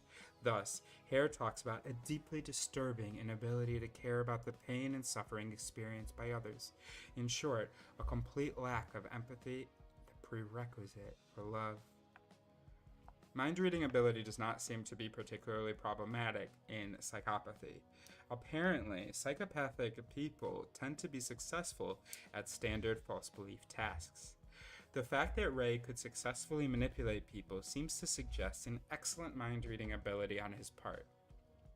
He is able to grasp what others are thinking, to understand the perspectives of other people, and to figure out the most effective way to influence them.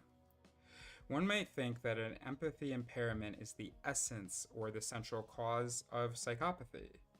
One might think that an empathy impairment is the essence or the central cause of psychopathy. In other words, all symptoms of psychopathy are somehow related to or derived from empathy impairments. Let us call this the essentialist empathy impairment hypothesis. However, this hypothesis can be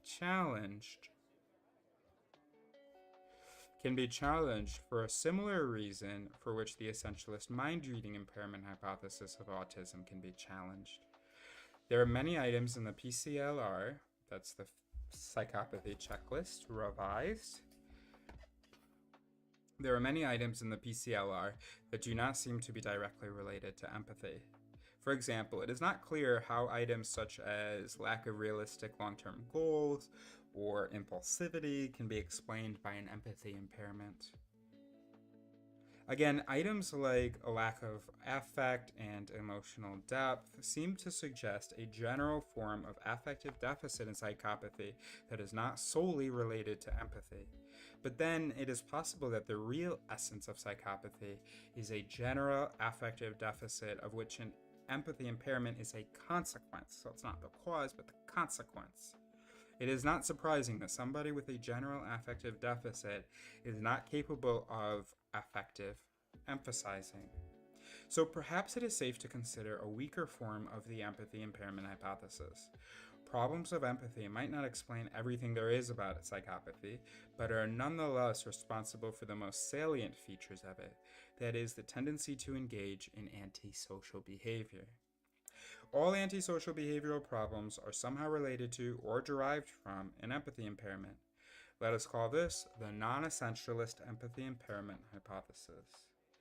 Is the non-essentialist empathy impairment hypothesis true? The hypothesis states that first, psychopathic people have a form of empathy abnormality, and second, it is the primary cause of their tendency to engage in antisocial behavior. We will call the former the impairment thesis and the latter the causal thesis.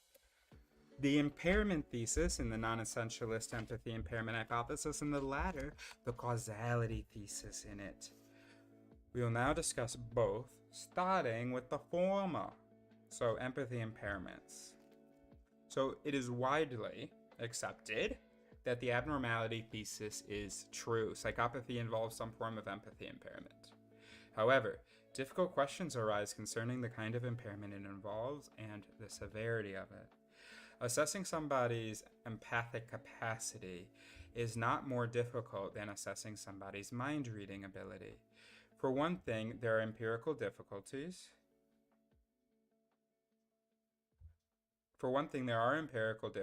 That is, difficulties about experimenting or operationalizing. Empathy research has been empirically messier. I'm confused. Let's restart this paragraph again. Assessing somebody's empathic capacity is not more difficult than assessing somebody's mind-reading ability.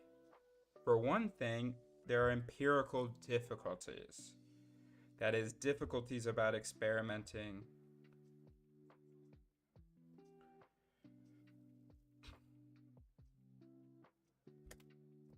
I gotta ask if there's a typo. I gotta ask ChatGPT's OpenAI.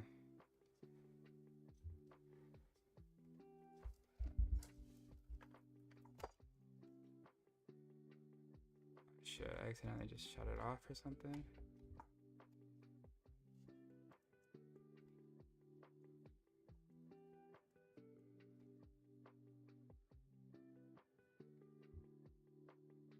Boop, boop, boop, boop, boop, boop, boop. What's going on?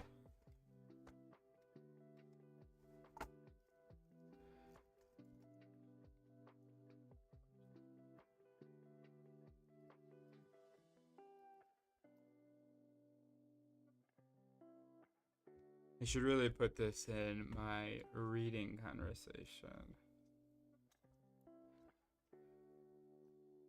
which should go.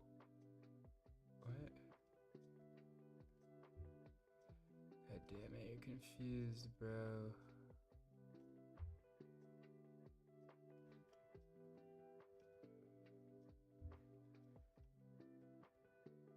Okay, here we go. Let's go to the reading conversation. Where is reading? I have to use that more consistently. Did you see it? Not reading. And let's add to Project Rise, because everything we read is about this stuff anyway. Okay, so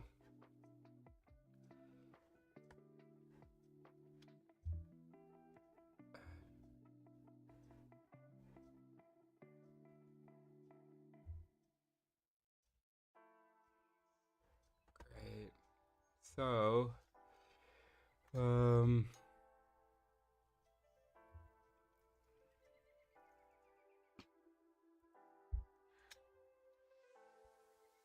assessing somebody's empathic capacity is not more difficult than assessing somebody's mind reading ability.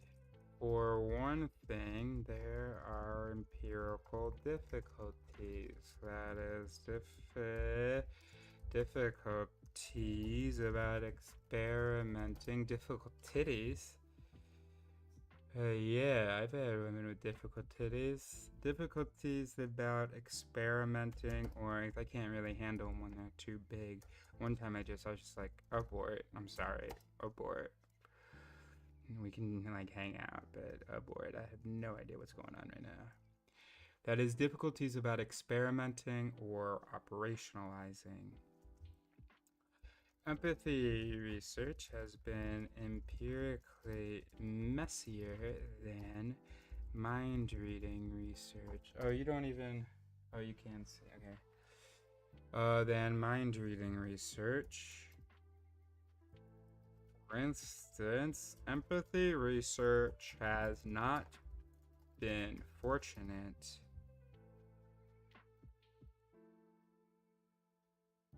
enough to have a counterpart of false belief tasks.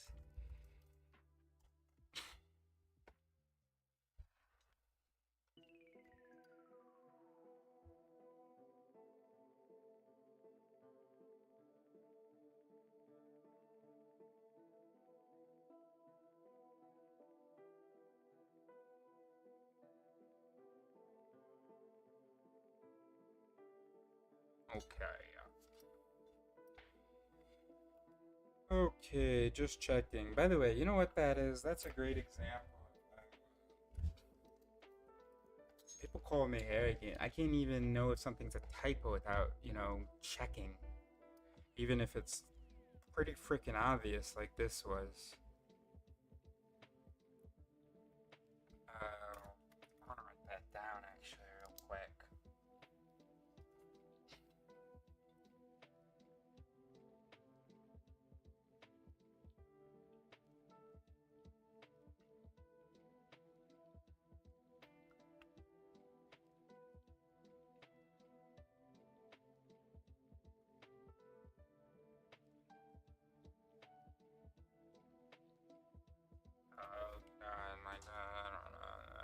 No real value in writing. Okay, are we ready to continue?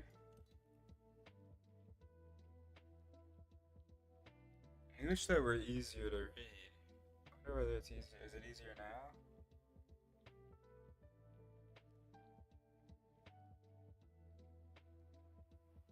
Well, what about if I do it like this? And then what if I...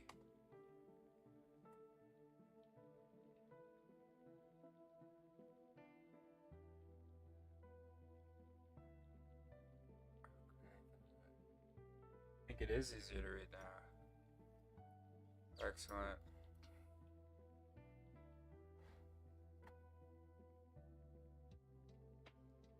Excellent. Okay, so it is widely accepted that the abnormality thesis is true. Psychopathy involves some form of empathy impairment. However, difficult questions arise concerning the kind of impairment it involves and the severity of it. Okay, so the kind and the severity. Okay, assessing somebody's empathic capacity is more difficult than assessing somebody's mind reading ability. For one thing, there are empirical difficulties. That is, difficulties about experimenting or operationalizing. Empathy research has been empirically messier than mind reading research. For instance, empathy research has not been fortunate enough to have a counterpart of false belief tasks. Although there are some empirical measures of empathy, many of these measures rely on the method of self-reporting, which might not be reliable enough. What if, just like in the Stockings experiment by Nisbet and Wilson, people do not have access to how empathic they are and can only confabulate about it?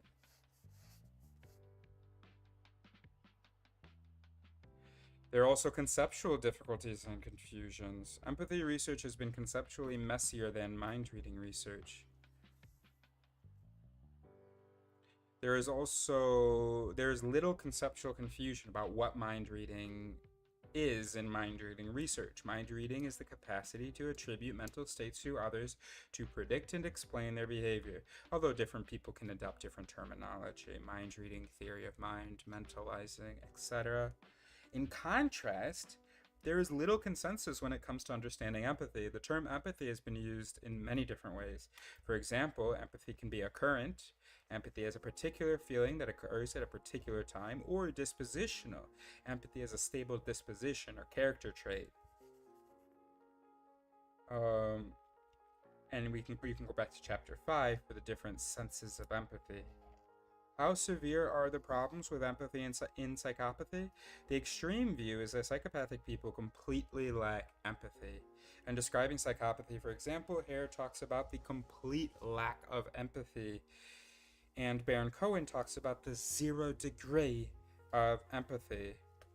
The extreme view is certainly a tempting idea, especially when it comes to those psychopathic people who are capable of performing extremely violent and cruel actions. Is it really true that psychopathic people completely lack empathy? Alternative explanations are possible as well, and there are surely individual differences among psychopathic people. One such alternative is that empathic capacity is weakened but not completely diminished in psychopathic people. Or perhaps they have some empathic capacity, but they do not want to exercise this capacity in some cases, probably because empathy with a suffering person can cause distress. So the conditions of their empathy are different. It's so funny, they do not want to. Shut the fuck up. Will illusion. Willusion.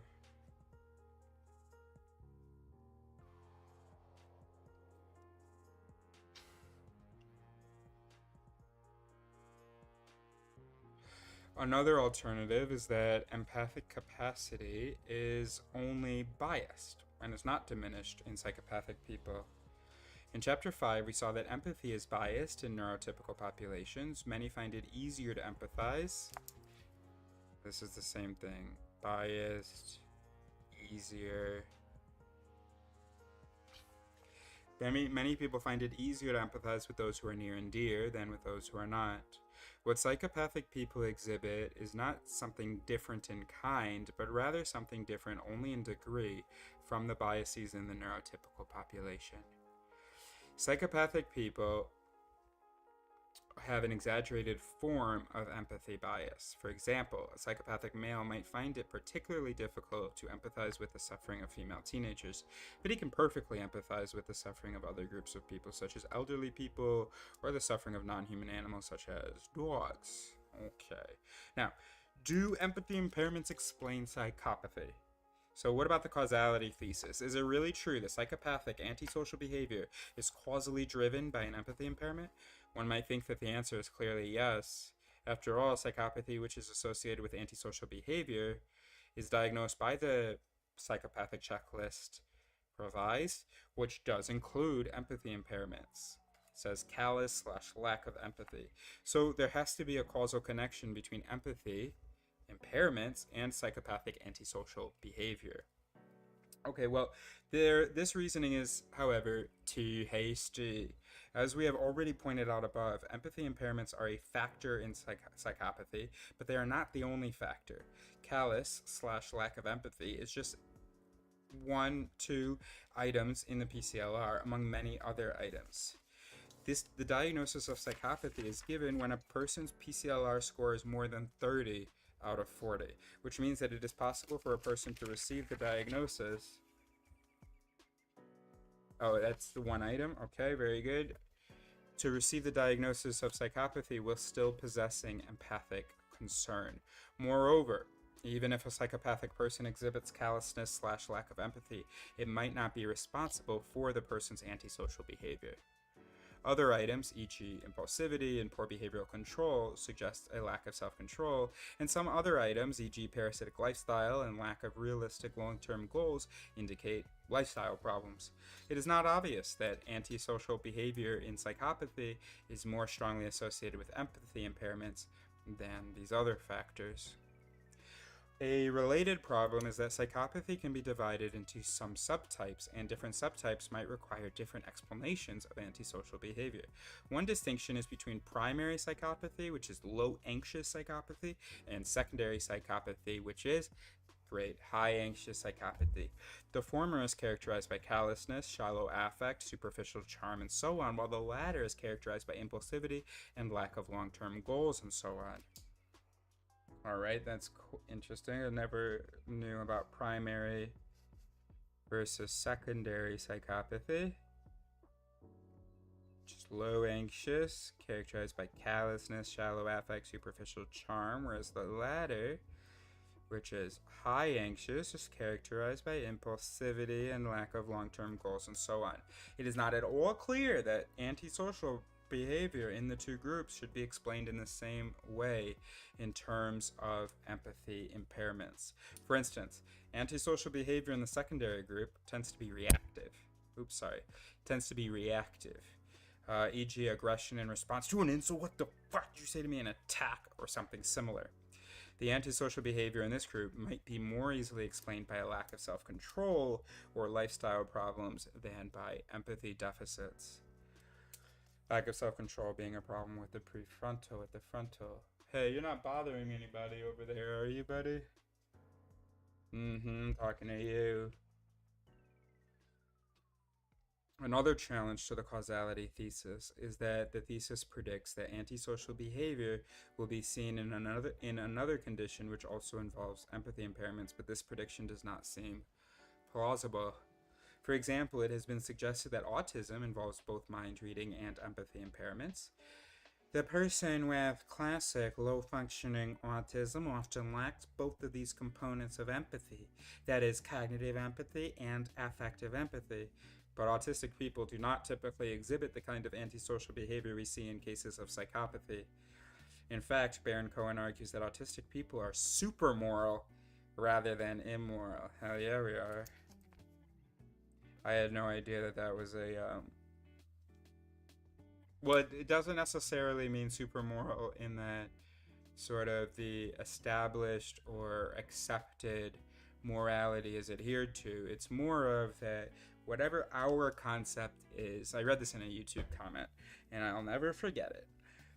is that whatever our moral code is, we are super adhered to it, and also get kind of upset when other people don't adhere to it, regardless of whether our moral code is actually like moral or not. So like my moral code is to kick children, and so I'm obsessive about doing it. And when I see people not kicking children, I get very upset, and I go over and I correct them. And they usually, it's the first time that anyone ever, spoke up to them about it. So they're just kind of dumbfounded, like, damn, wow. And you can just tell that they're really reevaluating their whole moral code, and behavior and so on. So anyway, oh, and it says that actually, basically. Autistic people do not typically, so in fact, Baron Cohen argues this. Autistic people are super moral rather than immoral. They tend to stick to moral codes in a very strict and inflexible manner. If Baron Cohen is correct, then the causality thesis faces a prima facie problem. Empathy impairments do not seem to be sufficient for antisocial behavior. We therefore need to know more about what exactly is responsible for antisocial behavior in psychopathic people. The non-essentialist empathy impairment hypothesis. I'm doing a bit. I don't really kick children or tell other people to kick children. We therefore need to know more about what exactly is responsible for antisocial behavior in psychopathic people. The non-essentialist empathy impairment hypothesis has some intuitive attractiveness, but alternative theories have not been ruled out yet. So, section 8.4, psychopathy and moral judgment. Psychopathy and the moral conventional distinction. Because there's moral, which might be about harm, I'm guessing, and then conventional, just about what we've agreed that we're supposed to be doing. So we have talked about the moral behavior of psychopathic people. We will now turn to another aspect of psychopathy, namely the aspect of moral judgment. So we've talked about the behavior, now let's talk about the judgment. Do psychopathic people have problems with moral judgment? If so, how are their moral judgments problematic? One might think that people like Ray certainly have problems with moral judgment or moral knowledge. Ray's repetitive violence and manipulation without any remorse or guilt seems to suggest that he does not know that his behavior is morally wrong. Like, he doesn't know that society says that it's bad, or he doesn't know that it's inconsistent with, like, keeping people alive and happy, or he doesn't know that it conflicts with his own morality. Well, that's probably not going to be the case. And why, I disagree that it seems to suggest that. I would assume that he knows what the codes are. It's just that it doesn't conflict with his own morals, and also he doesn't give a shit that it conflicts with the other morals. He could pretend to know that his behavior is morally wrong if needed, like at a parole board interview, but he does not really know that it is morally wrong. I don't know what that means. But what is missing in moral judgment or moral knowledge in psychopathy? What's missing? To investigate this issue, let us now consider some relevant empirical evidence. In particular, we will consider the moral judgment in psychopathy with respect to two types of experimental tasks that we discussed in Chapter 4: moral conventional tasks and sacrificial dilemmas. Oh, I gotta turn the light over there. I can't see over there. There's not nearly as much light as the video might suggest.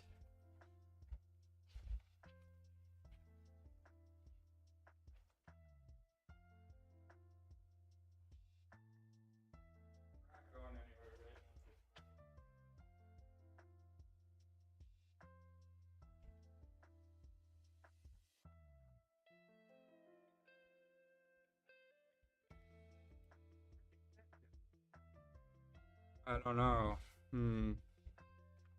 Chat, where'd the cat go, chat? Did you guys see the cat move? Okay, so we will consider the moral judgment in psychopathy with respect to two types of experimental tasks. So, we'll consider the moral convention tasks and the sacrificial dilemmas. So, as we have already seen, both types of tasks have been used to investigate how moral judgment works in general, but they can also be used to investigate the moral judgment of psychopathic people. We might be able to reveal what is amiss in the moral judgment or moral knowledge of psychopathic people by observing their responses to the tasks. There is at least some evidence that psychopathic people fail to distinguish moral transgressions from conventional transgressions. In a study by R.J.R. Blair, for example, psychopathic participants, according to the PCLR, failed to make a distinction between moral and conventional transgressions, particularly when it came to the authority dependence / independence of the relevant transgressions. The pattern of the failure is interesting. Psychopathic participants treated all transgressions, including conventional ones, as moral transgressions. Wow! They regarded all transgressions, including conventional ones, as authority independently wrong. So, for example, a young boy wearing a skirt is treated as acting in a wrong way, even when an authority figure, say a teacher, says that he can wear what he likes. I don't know why a teacher would be an authority in that case. It should be more like a moral authority, like a priest or something. Blair interprets this as a deceptive response. Psychopathic participants' real reaction is to treat all transgressions as conventional ones. All transgressions, including moral ones, are authority dependently wrong. So they lie about all conventional ones being moral ones, regardless of what authority says. Instead, it's that all moral ones are actually conventional ones unless an authority says otherwise. That's funny. So the previous thing, nah, and it's this, yes, okay. However, psychopathic participants are highly motivated to demonstrate their genuine understanding of normative rules and of how bad their violations are, and they deceptively treat all transgressions as being morally wrong, independently of authority. What does this show? It is tempting to think that this experimental result shows that psychopathic people fail to understand the distinction between moral judgments and conventional judgments. Without understanding the distinction, they are not capable of acquiring genuine moral knowledge or making genuine moral judgments. This does not necessarily mean that psychopathic people do not know that some actions are prohibited, that they invite punishment, that they are perceived as being immoral, and so on. Perhaps they do know these things very well, but they fail to know the distinctive wrongness of moral transgressions. If it is true that psychopathic people are not capable of making genuine moral judgments, this can have some philosophically significant implications. Neil Levy, for example, argues that a psychopath's inability to make genuine moral judgments decreases their moral responsibility for their antisocial behavior. Psychopaths do not possess the relevant moral knowledge for distinctively moral responsibility. Lacking this knowledge, they are unable to control their actions in the light of moral reasons. Does the result of Blair's study really show that psychopathic people are not capable of making genuine moral judgments or acquiring genuine moral knowledge? There are some reasons to be skeptical. First, there are some empirical uncertainties regarding Blair's result. In a study by Il Aharoni and colleagues in 2012, for example, PCLR scores of incarcerated offenders did not predict their performance in moral conventional tasks with a forced choice method. Participants were told that half of the transgressions they were supposed to evaluate had been pre-rated by members of society to be moral rather than conventional, and that their job was to identify those transgressions. With this method, we can rule out Blair's worry about the possibility that participants deceptively treat all transgressions as authority independently wrong for the purpose of demonstrating their understanding of normative rules. So with this method, we can rule out Blair's worry about the possibility that they're lying their asses off in order to demonstrate their understanding. How? Why?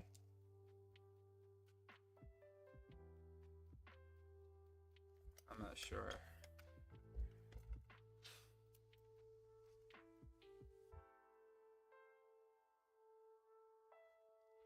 As we have already seen in chapter 4, the clear distinction between moral transgressions and conventional transgressions is not a universal phenomenon.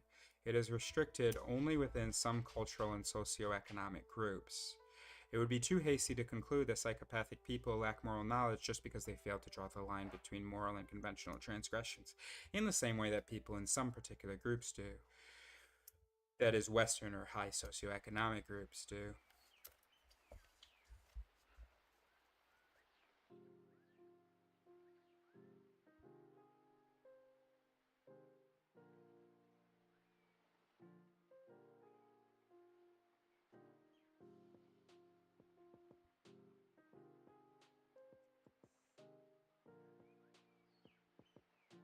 So how does...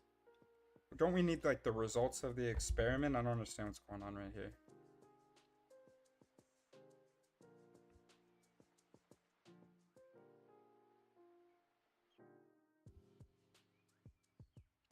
Oh, okay.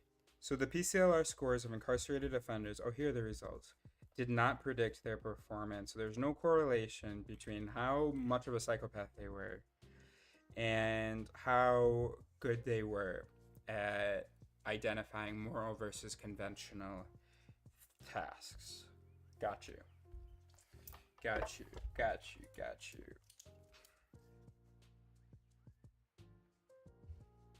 Okay. So not predictive.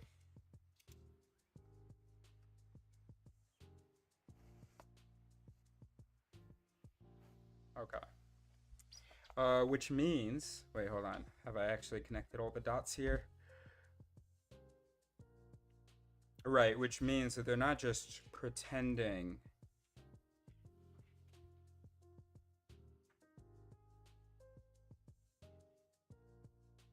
Yeah, there's no if it were true that they were pretending, then I guess you would expect more consistent results. I'm not sure, but I'm ready to move on. My stomach's starting to hurt. And I think I'm exhausted. Okay, so as we have already seen in chapter 4, we read that. Remember that in the study by Jonathan Haidt, Sylvia Kohler, and Maria Diaz, people in lower socioeconomic groups exhibited a stronger moralizing tendency, i.e., a tendency to treat transgressions as moral rather than conventional, than higher socioeconomic groups did. But then it is conceivable that what Blair has found is at least partially explained by this tendency. The psychopathic patients in high security psychiatric hospitals in England, which were the participants in Blair's study, belong to lower socioeconomic groups whose members have a moralizing tendency. Okay? Alright, psychopathy and sacrificial dilemmas, because that was for the moral conventional stuff. Yep, and now for the sacrifice stuff.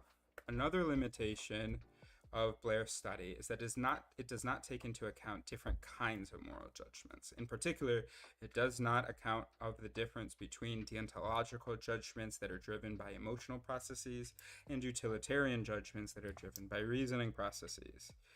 Okay, perhaps psychopathic people are not capable of making deontological moral judgments,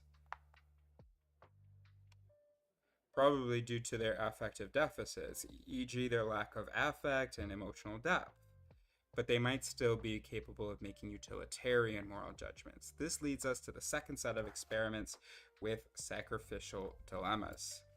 So, a terminological note: we use the terms deontological judgment and utilitarian judgment in a loose sense, referring to the judgment against the sacrificing option and the judgment in favor of the sacrificing option, respectively. So the deontological, right, is like, there are certain rules. You can do this, you can't do that. Utilitarian is, well, it depends on, what the effect is. So if you, even though it would save people's lives, refuse to sacrifice in the footbridge dilemma, by pushing the man over the footbridge so that he stops the trolley by dying, so that the other people who are on the tracks don't die. If you refuse to do that, then you're not really looking at the utility, the results. You're just like, oh no, can't kill somebody. And it's funny because people like that are willing to move the lever such that when the train is coming, it is diverted from the track with the 5 people on it to a track with 1 person on it. So you still end up killing somebody. Alright, so thus, the judgment in favor of pulling the lever in the trolley case is utilitarian. And the judgment against pushing the stranger off the bridge is deontological.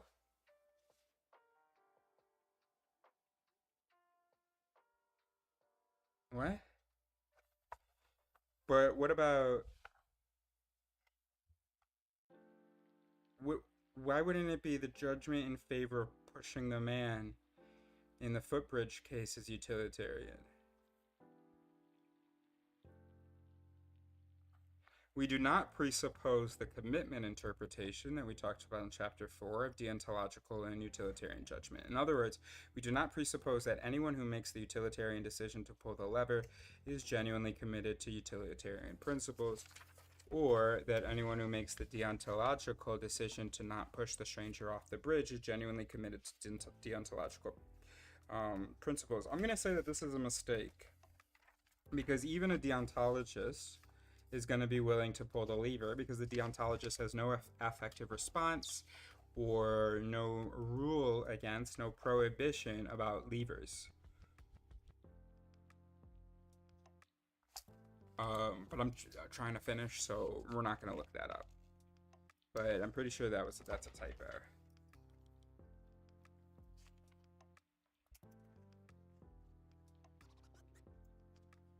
Okay, so several studies, 4 more pages. No, 1, 2, 3 more pages.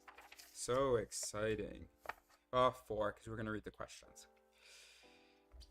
Several studies have looked at the relationship between psychopathic traits and their judgments in sacrificial dilemmas, such as the trolley dilemma or the footbridge dilemma.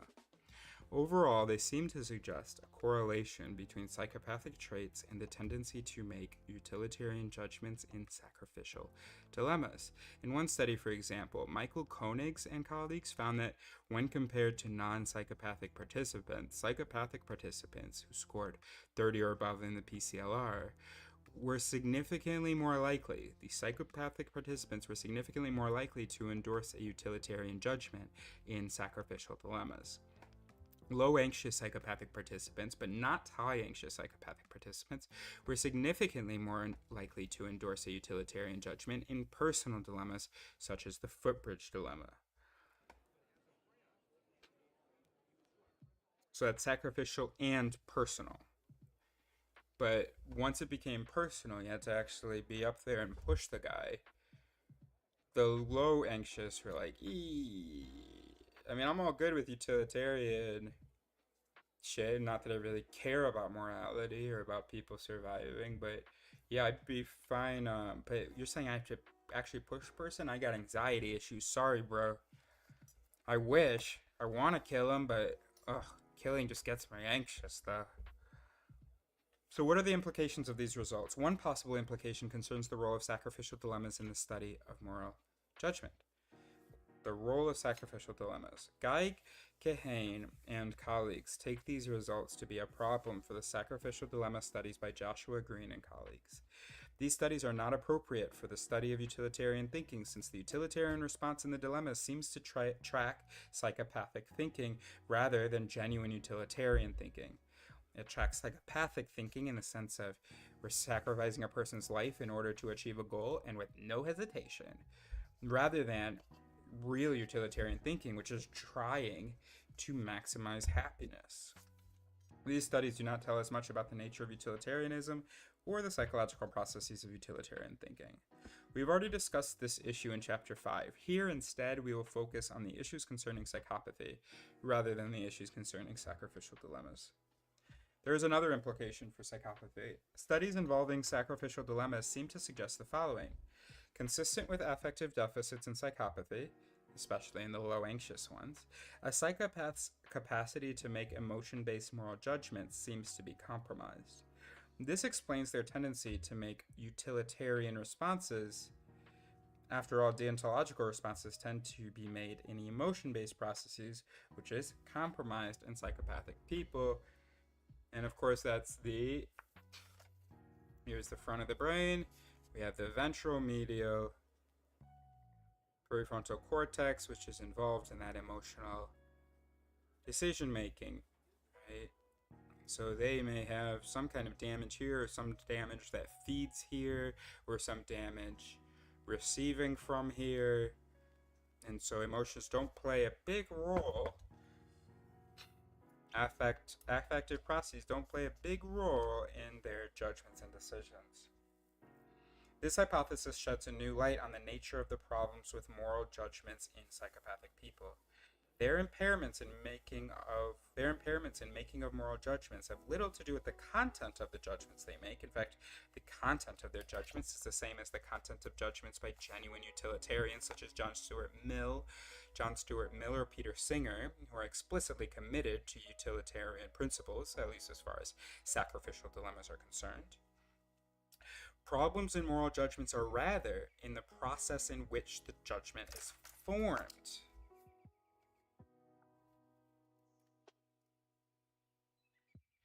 Genuine utilitarians and psychopathic people eventually make the same choice, but their decisions are arrived at through very different processes.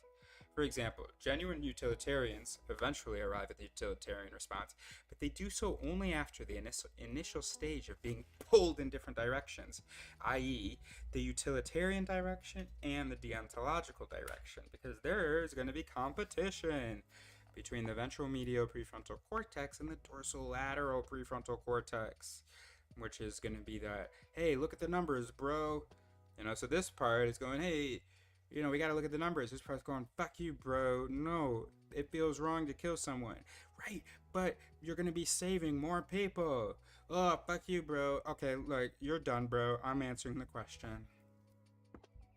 So genuine utilitarians and psychopathic people, whereas for the psychopaths, it's like, yeah, I don't mind killing someone. Also, this is going to make me look good because I'm going to save those people. Anybody object? No? Okay, cool, definitely, bro. Or definitely, let's go. Genuine utilitarians and psychopathic people eventually make the same choice, but their decisions are arrived at through very different processes.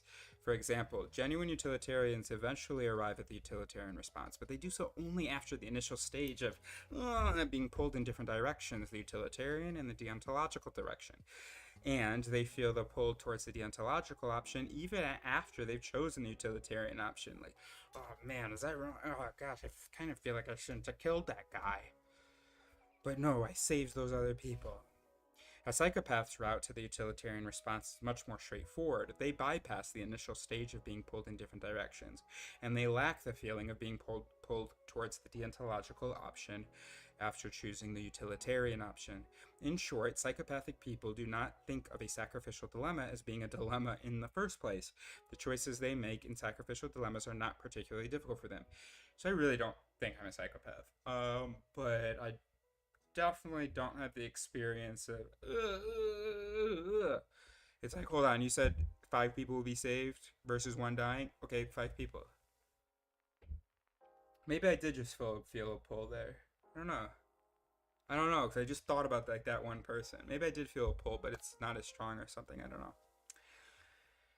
This can be nicely captured in the dual process framework, which posits that type 1 processes are deontological and that type 2 processes are utilitarian. Both processes are active and interact with each other when making moral judgments. When confronted with a sacrificial dilemma, 2 processes pull us in different directions. Type 1 processes pull us in the deontological direction, while type 2 processes pull us in the utilitarian direction. Eventually, we will make a choice depending on which process is generally strongest in us, as well as in the particular context. Psychopathic people, on the other hand, have a weak type 1 system. I mean, that is wrong. I mean, I'm going to underline it with red to say that I don't understand that, but that just showed really hard. They may have a weak affective processes, but to say that they have a weak type 1 system in general is crazy work, bro. Psychopathic people, on the other hand, have a weak type. No, I gotta put Z. Thus, they simply rely on type 2 processes and reach the utilitarian conclusion in a very straightforward manner. When philosophers discuss a sacrificial dilemma, they are mainly interested in the correct response to it, e.g. the utilitarian response that maximizes utility, or the deontological response that respects duties and rights. But by focusing on how one does or should respond to sacrificial dilemmas, one can easily miss an obvious but important fact about these dilemmas. They involve difficult choices. They are sacrificial dilemmas. They naturally pull us in different directions. The most salient feature of sacrificial dilemmas is that they puzzle us by pulling us in competing directions. One can even say that agents are supposed to be pulled in different directions in a sacrificial dilemma. There is a sense in which the right reaction is to be pulled into competing directions. Of course, when forced, agents will make a choice eventually. They will eventually make a utilitarian or a deontological decision. But this does not change the fact that they make a choice only after going through the initial stage of being pulled in different directions. Even after making a choice, say the utilitarian one, they still feel the pull of the deontological direction in a similar way that they still feel the pull to the feminist bank teller hypothesis, even after they see that the bank teller hypothesis is more probable than the feminist bank teller hypothesis. I mean, I do experience that one. Psychopathic people then can be meaningfully compared to somebody who reaches the correct conclusion that the bank teller hypothesis is more probable than the feminist bank teller hypothesis in a straightforward manner without going through the initial stage of... They can be compared to, but you don't think that that psychopathy actually gets them to the correct answer in the Linder problem more quickly, do you? What are you saying here, bro? In a straightforward manner, without going through the initial stage of being pulled toward the feminist. Hold on, let me put my booger in the garbage. Without feeling the pull to the hypothesis after making their decision. All right. Summary. Section 8.5. Summary. The essentialist idea that impaired mind reading is the essence of The essentialist idea that impaired mind reading is the essence of autism is too simplistic. Autism is a complex phenomenon in which failures of mind reading are at best only a part of the condition, though they might be an important part. Perhaps failures of mind reading have little, if anything, to do with the excellent capacity to identify and remember minute details of a situation or other features of autism. 2. The non-essentialist idea that impaired mind reading is responsible for social and communicative problems is promising, but the details relevant to providing a full picture are still unclear. 3. The essentialist idea that impaired empathy is the essence of psychopathy is too simplistic. Psychopathy is a complex phenomenon in which problems of empathy are at best only a part of the condition. Perhaps empathy has little, if anything, to do with a lack of self-control or lifestyle problems in psychopathy. Finally, the non-essentialist idea that impaired empathy is responsible for antisocial behavior has not been ruled out yet, but there remain important unanswered questions about how empathy is impaired in psychopathy and how the empathy impairment contributes to psychopathic antisocial behavior. I got some questions. 7. This is the most of any section. Oh, fuck, there's a conclusion. Oh, fuck. Thought I finished the book. Okay. It's not very long. I know it's silly, but I think I'm gonna start another stream because each stream has been one chapter. So, alright, questions. Are mind reading and empathy independent of one another, or are they related? Question number 2. Verbal and nonverbal false belief tasks capture an aspect of mind reading ability. What are the other important aspects? 3. Think about your own everyday experience and describe how you actually use your own mind reading ability. That's an interesting activity. 4, is mind reading ability just weakened or completely lacking in autism? 5, how many different kinds of empathy are there? How are they related to each other? 6, is empathy just weakened or completely lacking in psychopathic people? 7, thinking of novels or films featuring a character with psychopathic traits, what are the aspects of the condition that are most often presented as problematic? Do they correspond to what we know about psychopathy from psychological science? What's weird about these questions is that some of them are just like, I don't know, what does the research say? And then other ones are, sort of valuable, thought-provoking, where like an opinion can have some relevance. Prompts. See you in 2 secs, bro. I gotta go pee too, so that's